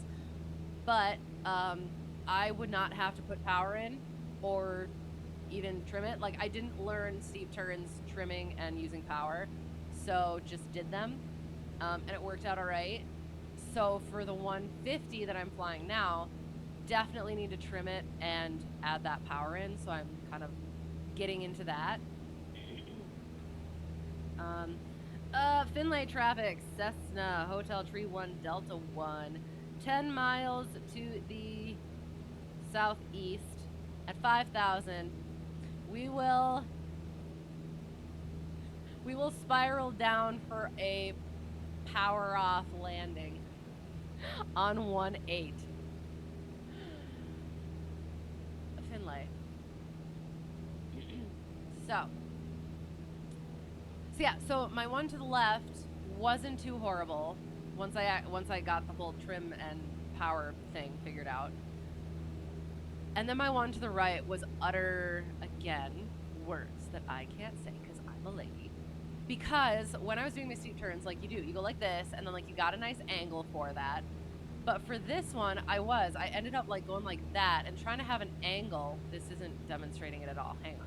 So I think I was expecting more of an angle like that when it's way more like that. So if that makes sense. We ended up being, there were some questionable, there's been way more frequent times where my instructor has, like, I can see him out of the corner of my eye, like, getting himself ready to do things, which is good because I feel like I'm more comfortable with making mistakes then, if that makes sense.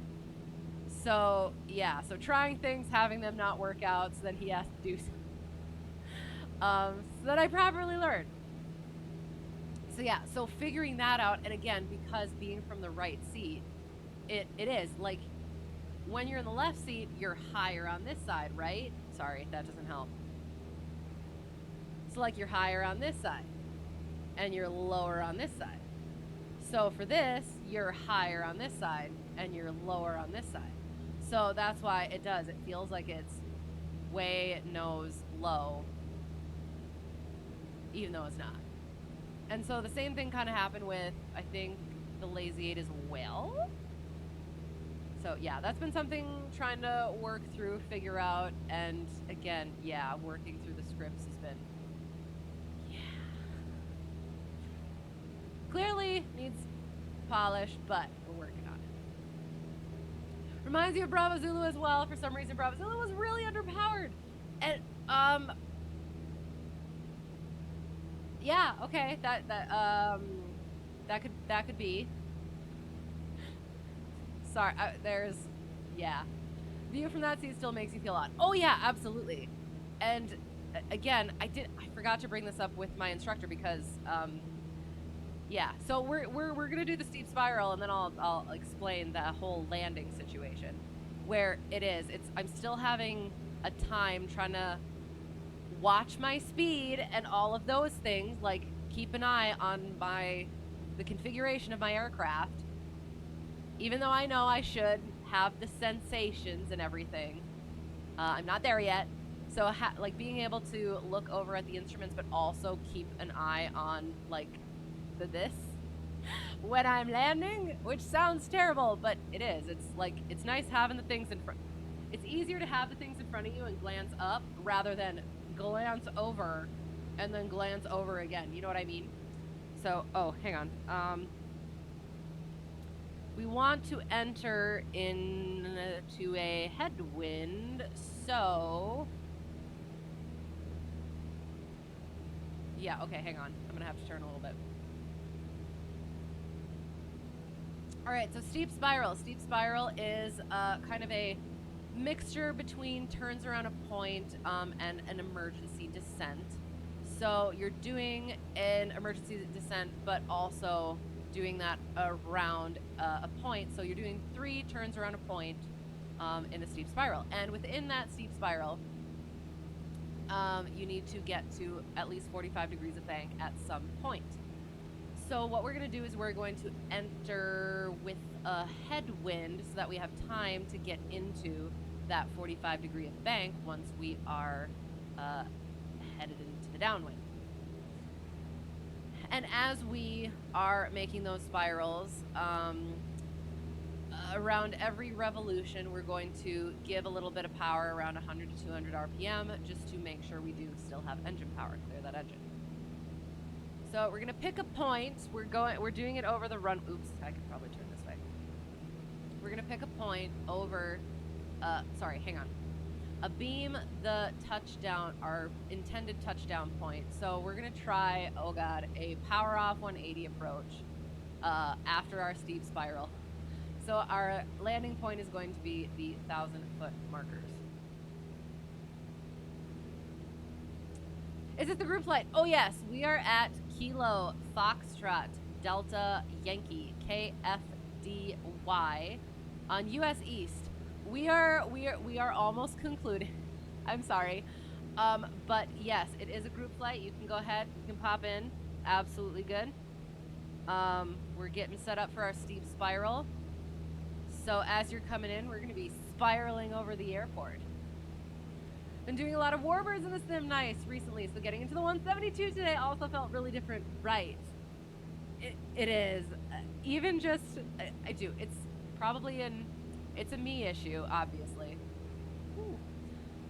But even just switching between 172s or 172 to like the 150, there's just so many like slightly different things that end up throwing me. Like I said earlier, I was climbing at 90 in the 150, and that's like cruise speed. So yeah. So going from warbirds to 172, that's yes, definite changes. What was the most astounding one, or the one that threw you the most?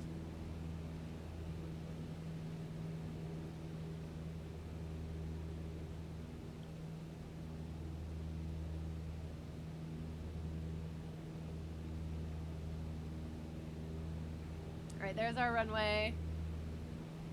We are going to come in from the northeast so that we enter our steep spiral in a headwind. And also, so best glide 80 to 85 we're gonna go with. Because I was in, I definitely felt like I was still in control. However, during that steep spiral and even getting into, it was weird. I was riding the stall horn a little bit in the steep spiral into the power off 180, and it seemed not quite right because, and this is in real life, because you can get this thing even in like the chandelles. We were trying to do our chandelles, we couldn't get Ducky to say anything, even though we were like at 50 or 60. But I was at like 70 in that steep spiral, and power off 180, and getting that stall horn because of configuration, etc. But that was a little. That made me nervous, but it worked out. One thing that my instructor was made sure to tell me was when we're doing slips, which I was slipping into the 180, we do not want that stall. And it was trying to do the slip from the right seat, I got all sorts of confused and I couldn't figure out which way I was supposed to put my yoke with the rudder. I think because of the whole right hand versus left hand thing. So, yeah. All those little pieces. I'm starting to do, I think, 2 flights a week. So that's definitely going to help. But, yeah, it's like doing the right seat thing. There's always something else that ends up getting thrown off because of the visual and because of how you're using your hands. Don't take that out of context. So yeah. In the middle of your training, you switch from a 172 to the DA-20 back to the 172. And how did that go? You sit higher. Oh, in a warbird, and they tend to have way more torque. Okay, got you. And the first bit depends on the warbird. Some are lower. Okay, fair enough, fair enough. Interesting, that is. That's super cool. Oh, okay, sorry. So we have our, yeah. Aiming for those 1,000-footers, but slightly abeam them. Cause, yeah, we want to be, like, next to, we're spiraling beside our beam point. And we are heading into the wind. And once we drop our power, we are going to plop our carpet in.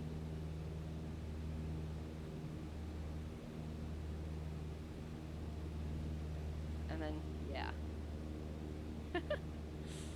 I'm gonna have to get that out of my script. And then, yeah. Oi, oi, oi. I think it's...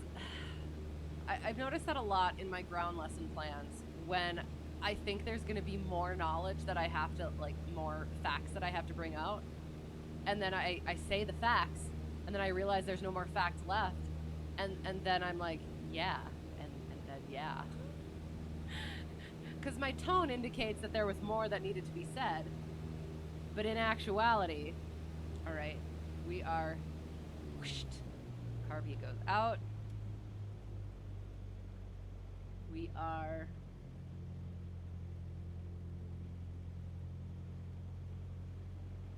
Yay! There we go. Okay. So, oops. Best glide. 80 or 85. Not, getting to that 45 degrees for our, in our downwind. Bringing it out. Could get pushed a little bit that way. That should be good. And then we're back headwind, so we can whoop, boop it a little bit. Whoop.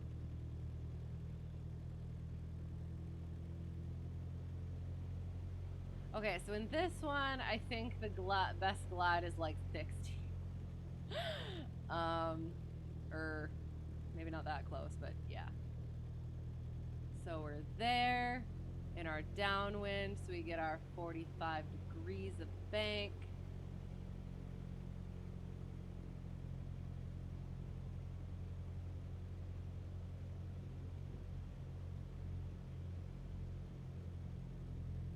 Then we're letting it come out again.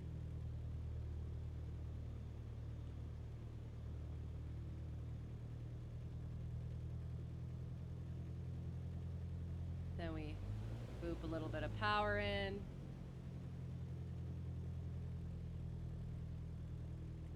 Right seat, not leaning.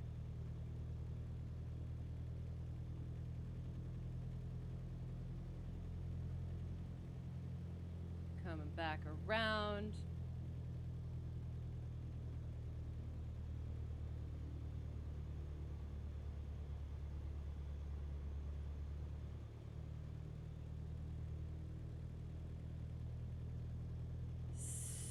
So once I get through this thing, we're gonna check our weather, unless I'm doing this entirely incorrectly. The weather may have changed. Okay. 45 degrees of bank.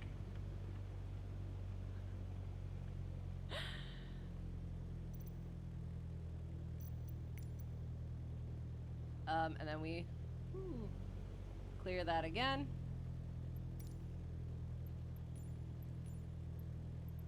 It's still 140, so I am just doing this poorly, which is also fair. Okay, so we have done our 3 circles. Now we just need to set ourselves up for a landing.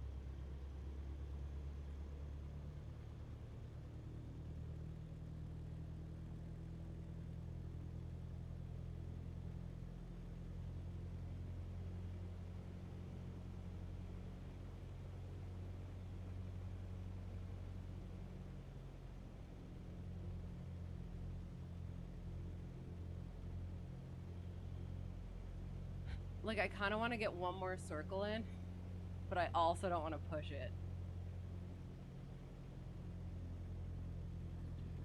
Okay, we're gonna try it. Oop, keeping that glide, keeping that glide. Oops, oops, hang on, hang on. Keeping that glide. Oh God.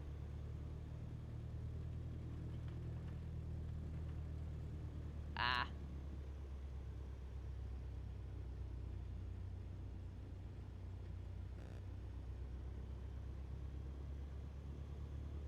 Okay. All right, we're gonna be good with that.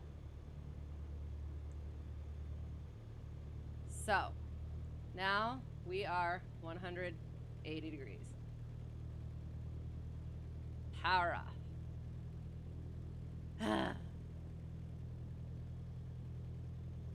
Aiming for those 1,000 footers. Fast glide, kind of.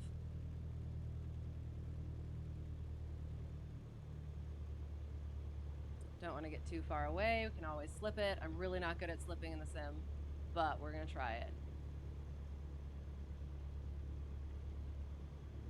Findlay traffic, Cessna Hotel Tree 1, Delta 1. Left base. 1-8. I'm gonna throw a notch of flaps in there. That's not the right button, is it? Is it? I don't know. We're gonna throw another notch of flaps. Oh God. Okay. Oh shoot, hang on. Okay.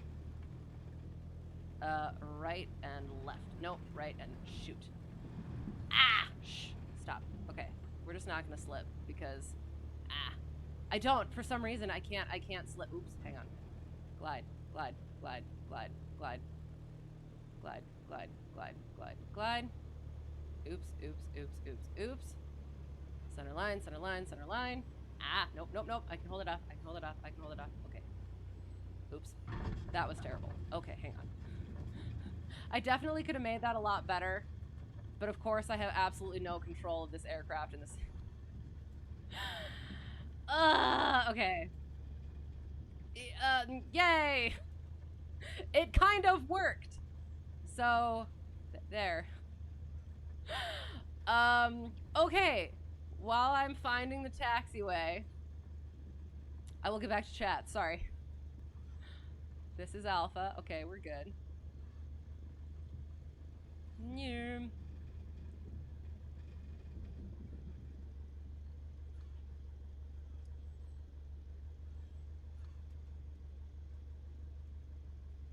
And then we... Oh, wrong button. Irk. Did I get any level of flaps in? I didn't get any level of flaps in. I tried to put flaps in, and it did not work. So I feel like if I would have had a little bit of flaps in, it would have worked better.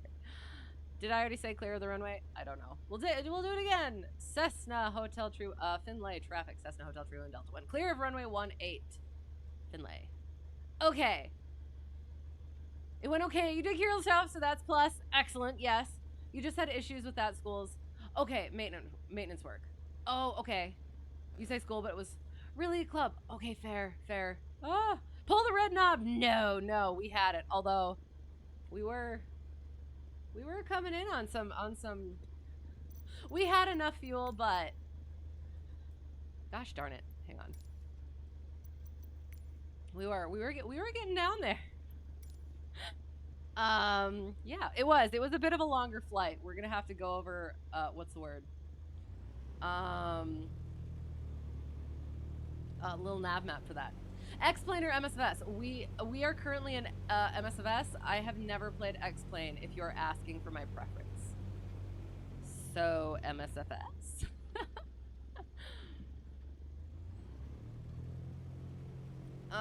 So okay, so that's what we did on my last lesson, and I was having a time. I can slip really well from the left seat. I did that a lot in my commercial training, because I did, whenever I would put in flaps, I would end up short, so I would just stay high and slip it. But for some reason, like when I'm trying, I can't figure out. So you're doing left and whatever we are, traffic. Findlay traffic, Cessna Hotel Tree 1 Delta 1, crossing 07 on Alpha. Findlay. So yeah, so I think this must have been the first time, or at least one of the first times, that I slipped from the right seat, and I just could not figure it out, and I still can't. I don't know if you could see me struggling trying to like wrap my mind around which way I was supposed to do it. So like, shoot. Hey, a grass taxi. Normal for some of us.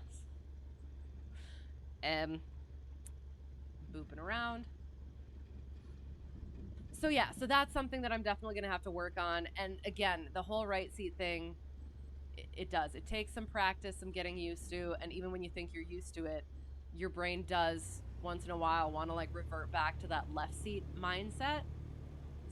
So then, yeah. So not only, so it's one thing to learn to fly a plane from the left seat and get that down.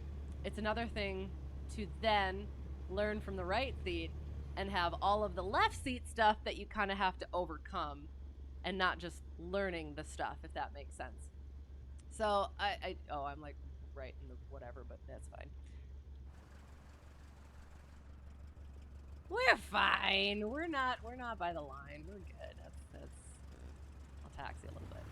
Oh yes, thank you. Move. This is for planes. You love slips? I do as well, but again, like I said, it's super weird.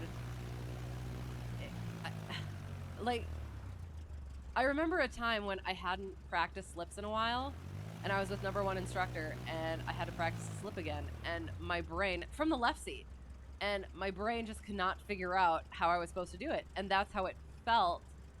Like, it's almost like learning a whole new thing, but also kind of unlearning what you've already learned. So, yeah, it's So maintenance, he wants to know why I need a new gear. My gear is fine. Maybe check it after the next person flies it. Yeah. Yeah. So when I did this in real life, when we did this in real life, I was trying to do the slip. It wasn't quite working. I heard the stall horn a little bit. Rode it. It was fine. We didn't stall above the runway. But then I kind of almost-ish got it under control, and I was just about to make it, and I ended up touching down right in front of the mark. And both me and my instructor were like, no! And he was like, you could have made that! And I was like, I know! And it was, that. I mean, it is. It's nice to know that I can do that. I know I'm supposed to, like, for the check ride and stuff, not for CFI, but for exam standards, you're supposed to touch down on your spot. But again, I don't know, just in general, knowing that I can get it that close is a good feeling. What is the Stearman livery? It was, so I think I have one. That's for someone else, I think. There is one for me somewhere, I thought. Usually it's spinning. But yeah. So we'll do our shutdown. What was I doing? So, yeah. So we turn off all our electronics. This goes down. This goes off. This goes off. this goes off and off.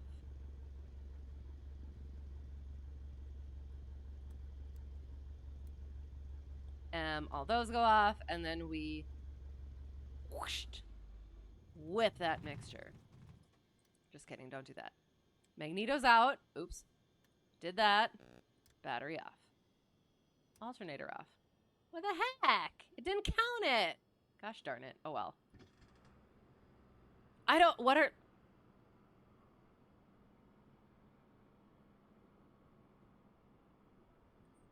Nobody noticed. Chucks.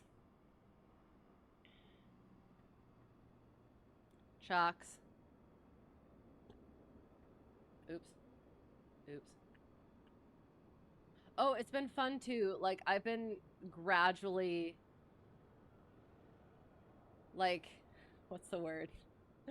Becoming more at home at my instructor's home airport. I have been bequeathed. Yeah, bestowed with the code to the 150 hangar. I have a key to another hangar, and I have access to another hangar.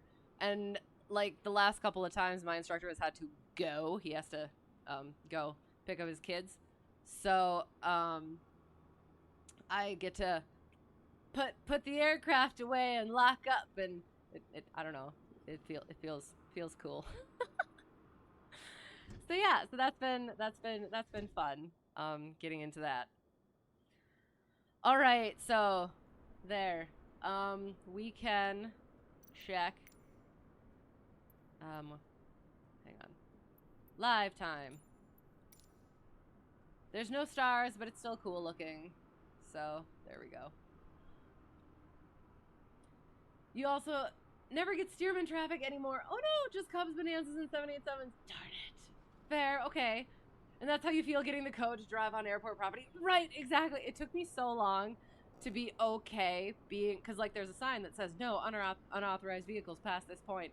And I was like, I am definitely not authorized. And then after a few times, because like I'd have to walk quite a ways, and my instructor's like, I am giving you authorization to park closer. I was like, okay. I just don't want to be in the way of anything or anyone else's hangar, you know what I mean? So, but yeah, so that is a fun thing. Okay. So, we saw that. We'll get out, we'll get music going in the background, and then we'll check our little nav map.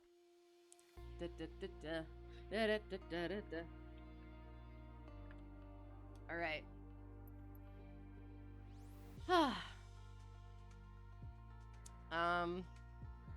Little nav map. Boom. No, wrong one. This one. Got to drive back there before you could drive on the road. Oh, nice. Yes, I like that. That's super cool. I've heard stories, I don't know how prevalent it is, of like drag racing happening on runway and aircraft not being able to land. So yeah, I don't know how prevalent that is, but yeah, that would be cool to have that experience of the driving back there, not particularly or necessarily the what's the word, the drag racing, but just generally yeah, driving back there. All right, so we did our ground lesson, our ground portion. Yay, excellent, amazing. It was, yeah, okay. So we started there and we did our thing and we took off and we kept runway kind of, and then we were nice and, look at, actually pretty nice and straight, and then we were starting to figure out where we were going. And at that point, I don't remember what we did. We did steep turns, so we turned a little bit, and then we turned again, and then no, hang on. Yeah? So then we turned again, and then, oh, we did turns around a point. Sorry, we did turns around a point first. So we were finding a good spot, so we were looking for a nice intersection. So we were going upwind in order to find a nice downwind, so we went here.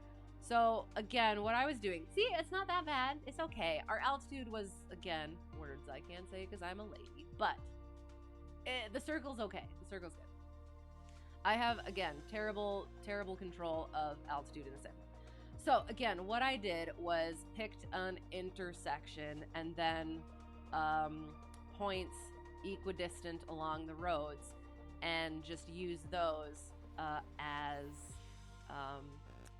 aiming points, basically. So we did that, and boom, we went out. I let this go out a little bit more than I probably should have, but again, it was better than getting too far inside. So, went out, and we came back around for S-turns, screwed up, came back around for S-turns. There it is. Okay. Oh, God. So we S-turned. Here was our road. We tried to do a mile, and I obviously picked a really terrible thing right here. So that was supposed to be our mile. And then here is our S. Here's our other S. I don't know if you guys remember. I definitely do. I started aiming for here and then realized that it was actually here. So then we booped out and made it to our actual mile marker. And then, oh God, over here. Yeah, then ooh, there's our 8. Then we did S-turns, screwed the rectangular course, 8s on pylons. So I gotta space these things out next time, sorry. We came around, came that way again, tried to find, we were coming in, here's our 8. I know where it is. So we found our points, realized, honestly, couldn't actually figure out where I was supposed to be in here. I will admit that, and just kind of lost my point a little bit. So I just kept going. It's not a horrible side of an 8, but it's not the best. So we came in like this, didn't quite get in the middle here, it appears. So we turned like that, and then we came back around for our nice 8 there. Oh, actually, this one's better than this one because it's not supposed to be as round, actually. So anyway, and then we came out on our 45 degree, and then we went back up that way, at which point we moved on, or tried to move on, to our lazy 8s. Just kidding, steep turns. So we did our steep turns. They don't look terrible, too terrible like this, so that's nice. We were getting blown from the southerly-ish. Then we turned around, started coming back, working towards our lazy 8s. So yeah, let me think. So yeah, so got blown a little bit like that, and then, oh, yeah, we were supposed to make it all the way over to here. So again, I'm really terrible at, oh, and then it wasn't even, what on earth is, I don't know what happened. Yeah. No, hang on. So this was supposed to go all the way over. Oh, that's why. Sorry. So this should have gone all the way like that, and then this should have gone all the way over here. This was just a terrible. I'm terrible at picking spots. I'm sorry, but it is. It worked, I guess. I definitely banked way too much right away, and I think that was my issue in real life as well. That was one thing that he said for my right turn one. I definitely put too much bank in to begin with, which ended up doing things, clearly. So yeah, that's something to keep in mind, because you roll right out of the one to the left, from to the left, right into the ones to the right. So it does. It's like, it happens a little bit quicker, so you getting just that 5 degrees in can be an issue, I guess. Hello! Thank you for the follow, TomCop1606. Appreciate you being here and putting up with me and my shenanigans. Oh, sorry. You drag race the tugs in the ramp sometimes? Nice. Oh, that's so much fun. One had the limiter removed and is actually fast. So who wins usually? The DMV, oh, is that the airport? Oh, so there is a sign that says no student driving past a certain point. However, you had permission. That feels so good. That's awesome. So you got to do driving lessons there as well then? All of that? That's cool. Like I should say, you got to practice there, but you also got to do driving lessons there. Living at the airport. Honestly, that is the ideal. That is the goal. And then, oh God, hang on. Yep, here it is. So here was our chandelle to the left. Didn't hold that pitch, so we didn't quite get to Stallhorn. Ducky did not quite make an appearance today, unfortunately. And to the right, it was slightly better, but again, didn't hold quite enough pitch because I have no control with these controls. I do. I have to do something with the calibration, but then we turned and we were going back for our steep spiral, which we did. Then I was demonstrating stuff, how my steep turns are,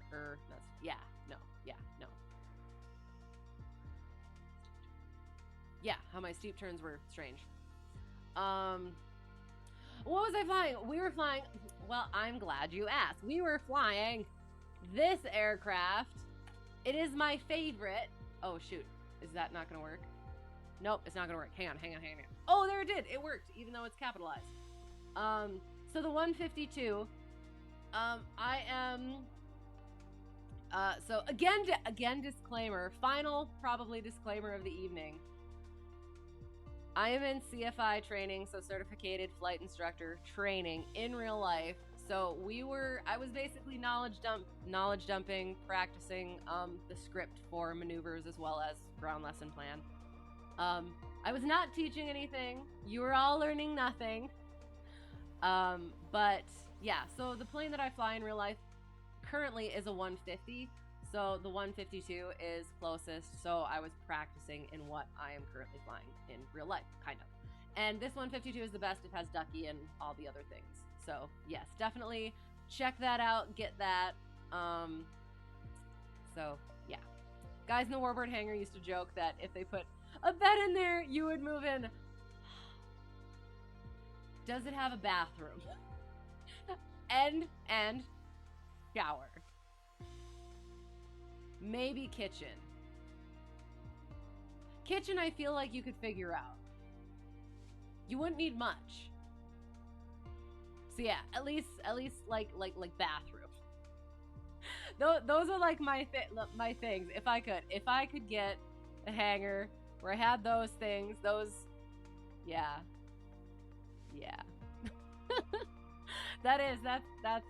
That's my goal. Someday, eventually, maybe. So you have to forget everything. Yes, you must forget everything that you did not learn here.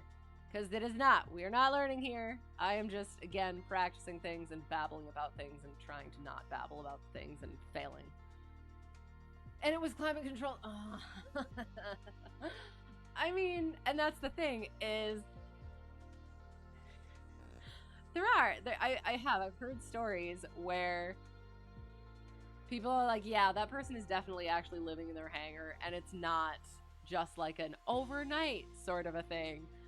And apparently that's not okay. However,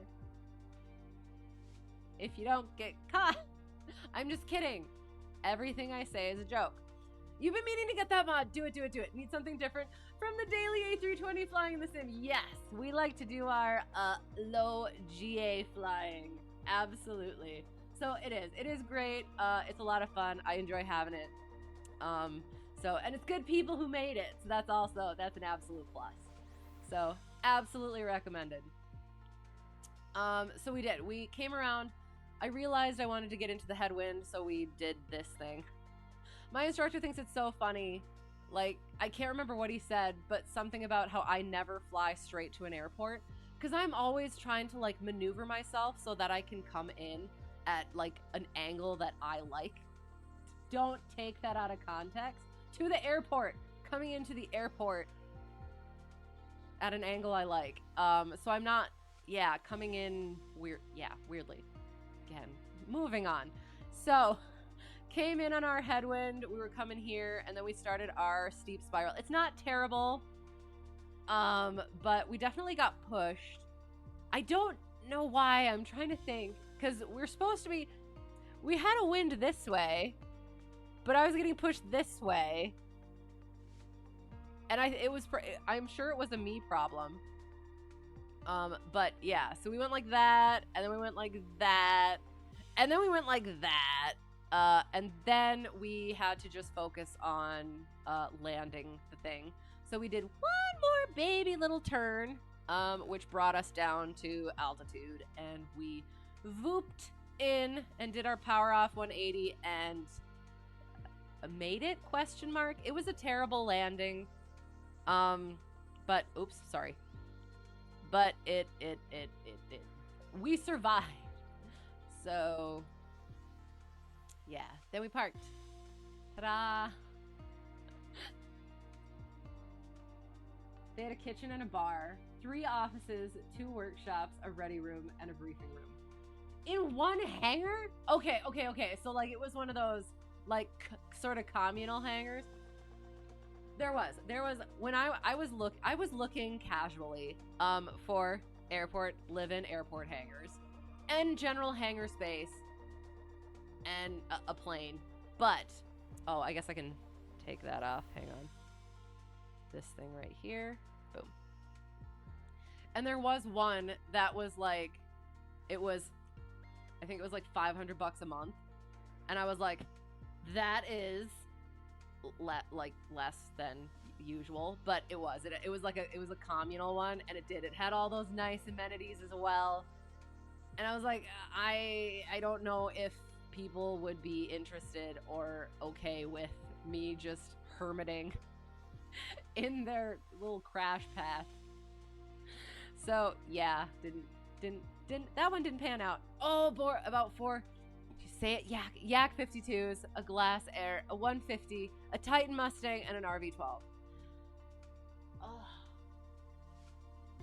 Goals. You should just like slowly start moving. Just like, oh no, I just need a place to stay for the night. I just want to absorb knowledge and aviation stuff, and just gradually keep bringing things, and eventually it'll all be, yeah, you'll be set. Alrighty. That was my first. I don't think it went too horribly, so I guess we'll probably do that again. Cause yeah, check ride should be coming up eventually, so there's a lot of ground lessons we gotta get to, a lot of polishing I need to do. So yeah, we gotta keep going with it. We will find somebody to raid. Let me know if you have anybody in mind. Otherwise, again, we like our GA flying as much as possible. When it's this late at this time, it's not a whole lot of people on, unfortunately, but we find some good stuff. So also go with, what am I trying to say? So schedule. We finished the memoirs of Sherlock Holmes last week. So we're going to put Sherlock on pause. And it was amazing, by the way. The final 2, like, so I don't know. If y'all are interested, the Naval Treaty and the Final Problem of Sherlock Holmes, exquisite. Oh my God, it was just, what a way to end it. But there are more Sherlock stories, but for now, since I'm getting into sort of potential check ride, whatever, as well as Spooptober is coming up, so I want to do Spooptober stuff. Potentially reading Dracula, as well as potentially playing spoopy games. We're gonna set October aside for that. So they overflowed into a second hangar where they keep a Tucano extra 300 and a 5th Yak. Oh my gosh. I want the problem of overflowing aircraft into another hangar. That sounds like a wonderful problem to have. Am I a commercial pilot in real life? I am certificated as a commercial pilot. And I always feel like I have to. So, not an airline pilot, but I can get paid to fly. In certain things, in certain for certain flying things. But yeah, so I haven't really applied that commercial certificate yet. Kind of. I did some air tours. I did some air tours, I guess. But yes, other than that, I'm not like working all the time. So that sounds fun. What sounds fun? Spooktober? I hope so. I'm looking forward to it. Because I do. I love the spoopins. It's just, yeah, it's a lot of fun for me. What type ratings do I have? None. I am very new. I've been doing this for two and a half years. So I got my private, and then I got my instrument rating, and then I got yeah, my commercial certificate. So right now I'm working on my CFI certificate. So, and again, sorry, for scheduling, sometimes I like whatever I adjust things. I have to adjust things for my own scheduling purposes. So I'll let you know on Discord what ends up happening. Otherwise, next Tuesday we'll be flying again, and then we'll be figuring out from there probably what we're gonna do, because then the week after is when the spoopings start. And yeah, so I wanted to read. So no, sorry, did I say? I don't know what I said. We read last year for October Phantasmagoriana, which was what Mary Shelley, Lord Byron, and the other guy. Oh my god, I'm sorry. It's been a while. The other guy. They read and had a contest to write ghost stories. So then Mary Shelley wrote Frankenstein. So wanted to read Frankenstein this year. So that is potentially what we're going to do. Yeah, for that. So yeah. Anyway, just breezing through this compared to me. Honest. Okay. So everybody's got their own journey. And I do. I feel really fortunate for my, honestly, like my placement and the people that I've met and the experiences and opportunities that I have had. So yeah, I am. I'm definitely grateful for that. Some Lord Byron. You were named after him. That's awesome. We did read. I'm trying to remember if his was his the vampire, or was his a different one. Whichever the other two stories that came out of that, we did read that last year, and it was pretty good. So that's so cool. You were. Can I ask like why, what caused that? Just like parents were fans, or what? Getting the raid started, I think. I'll try and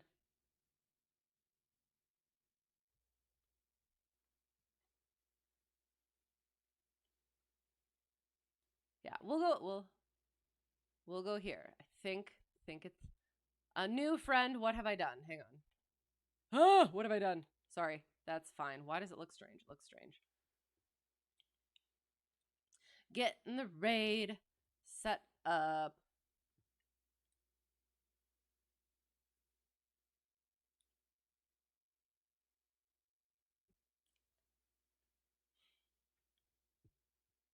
Raid channel.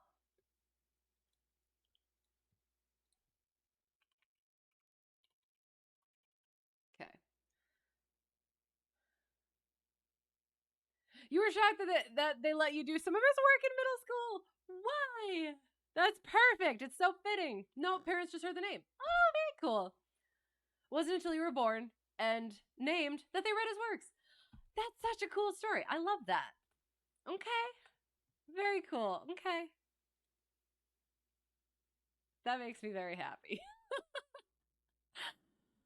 Cool. Well, good luck on Thursday. It's happening. It is happening. All the positive vibes. It's gonna go well. Hope to hear about it.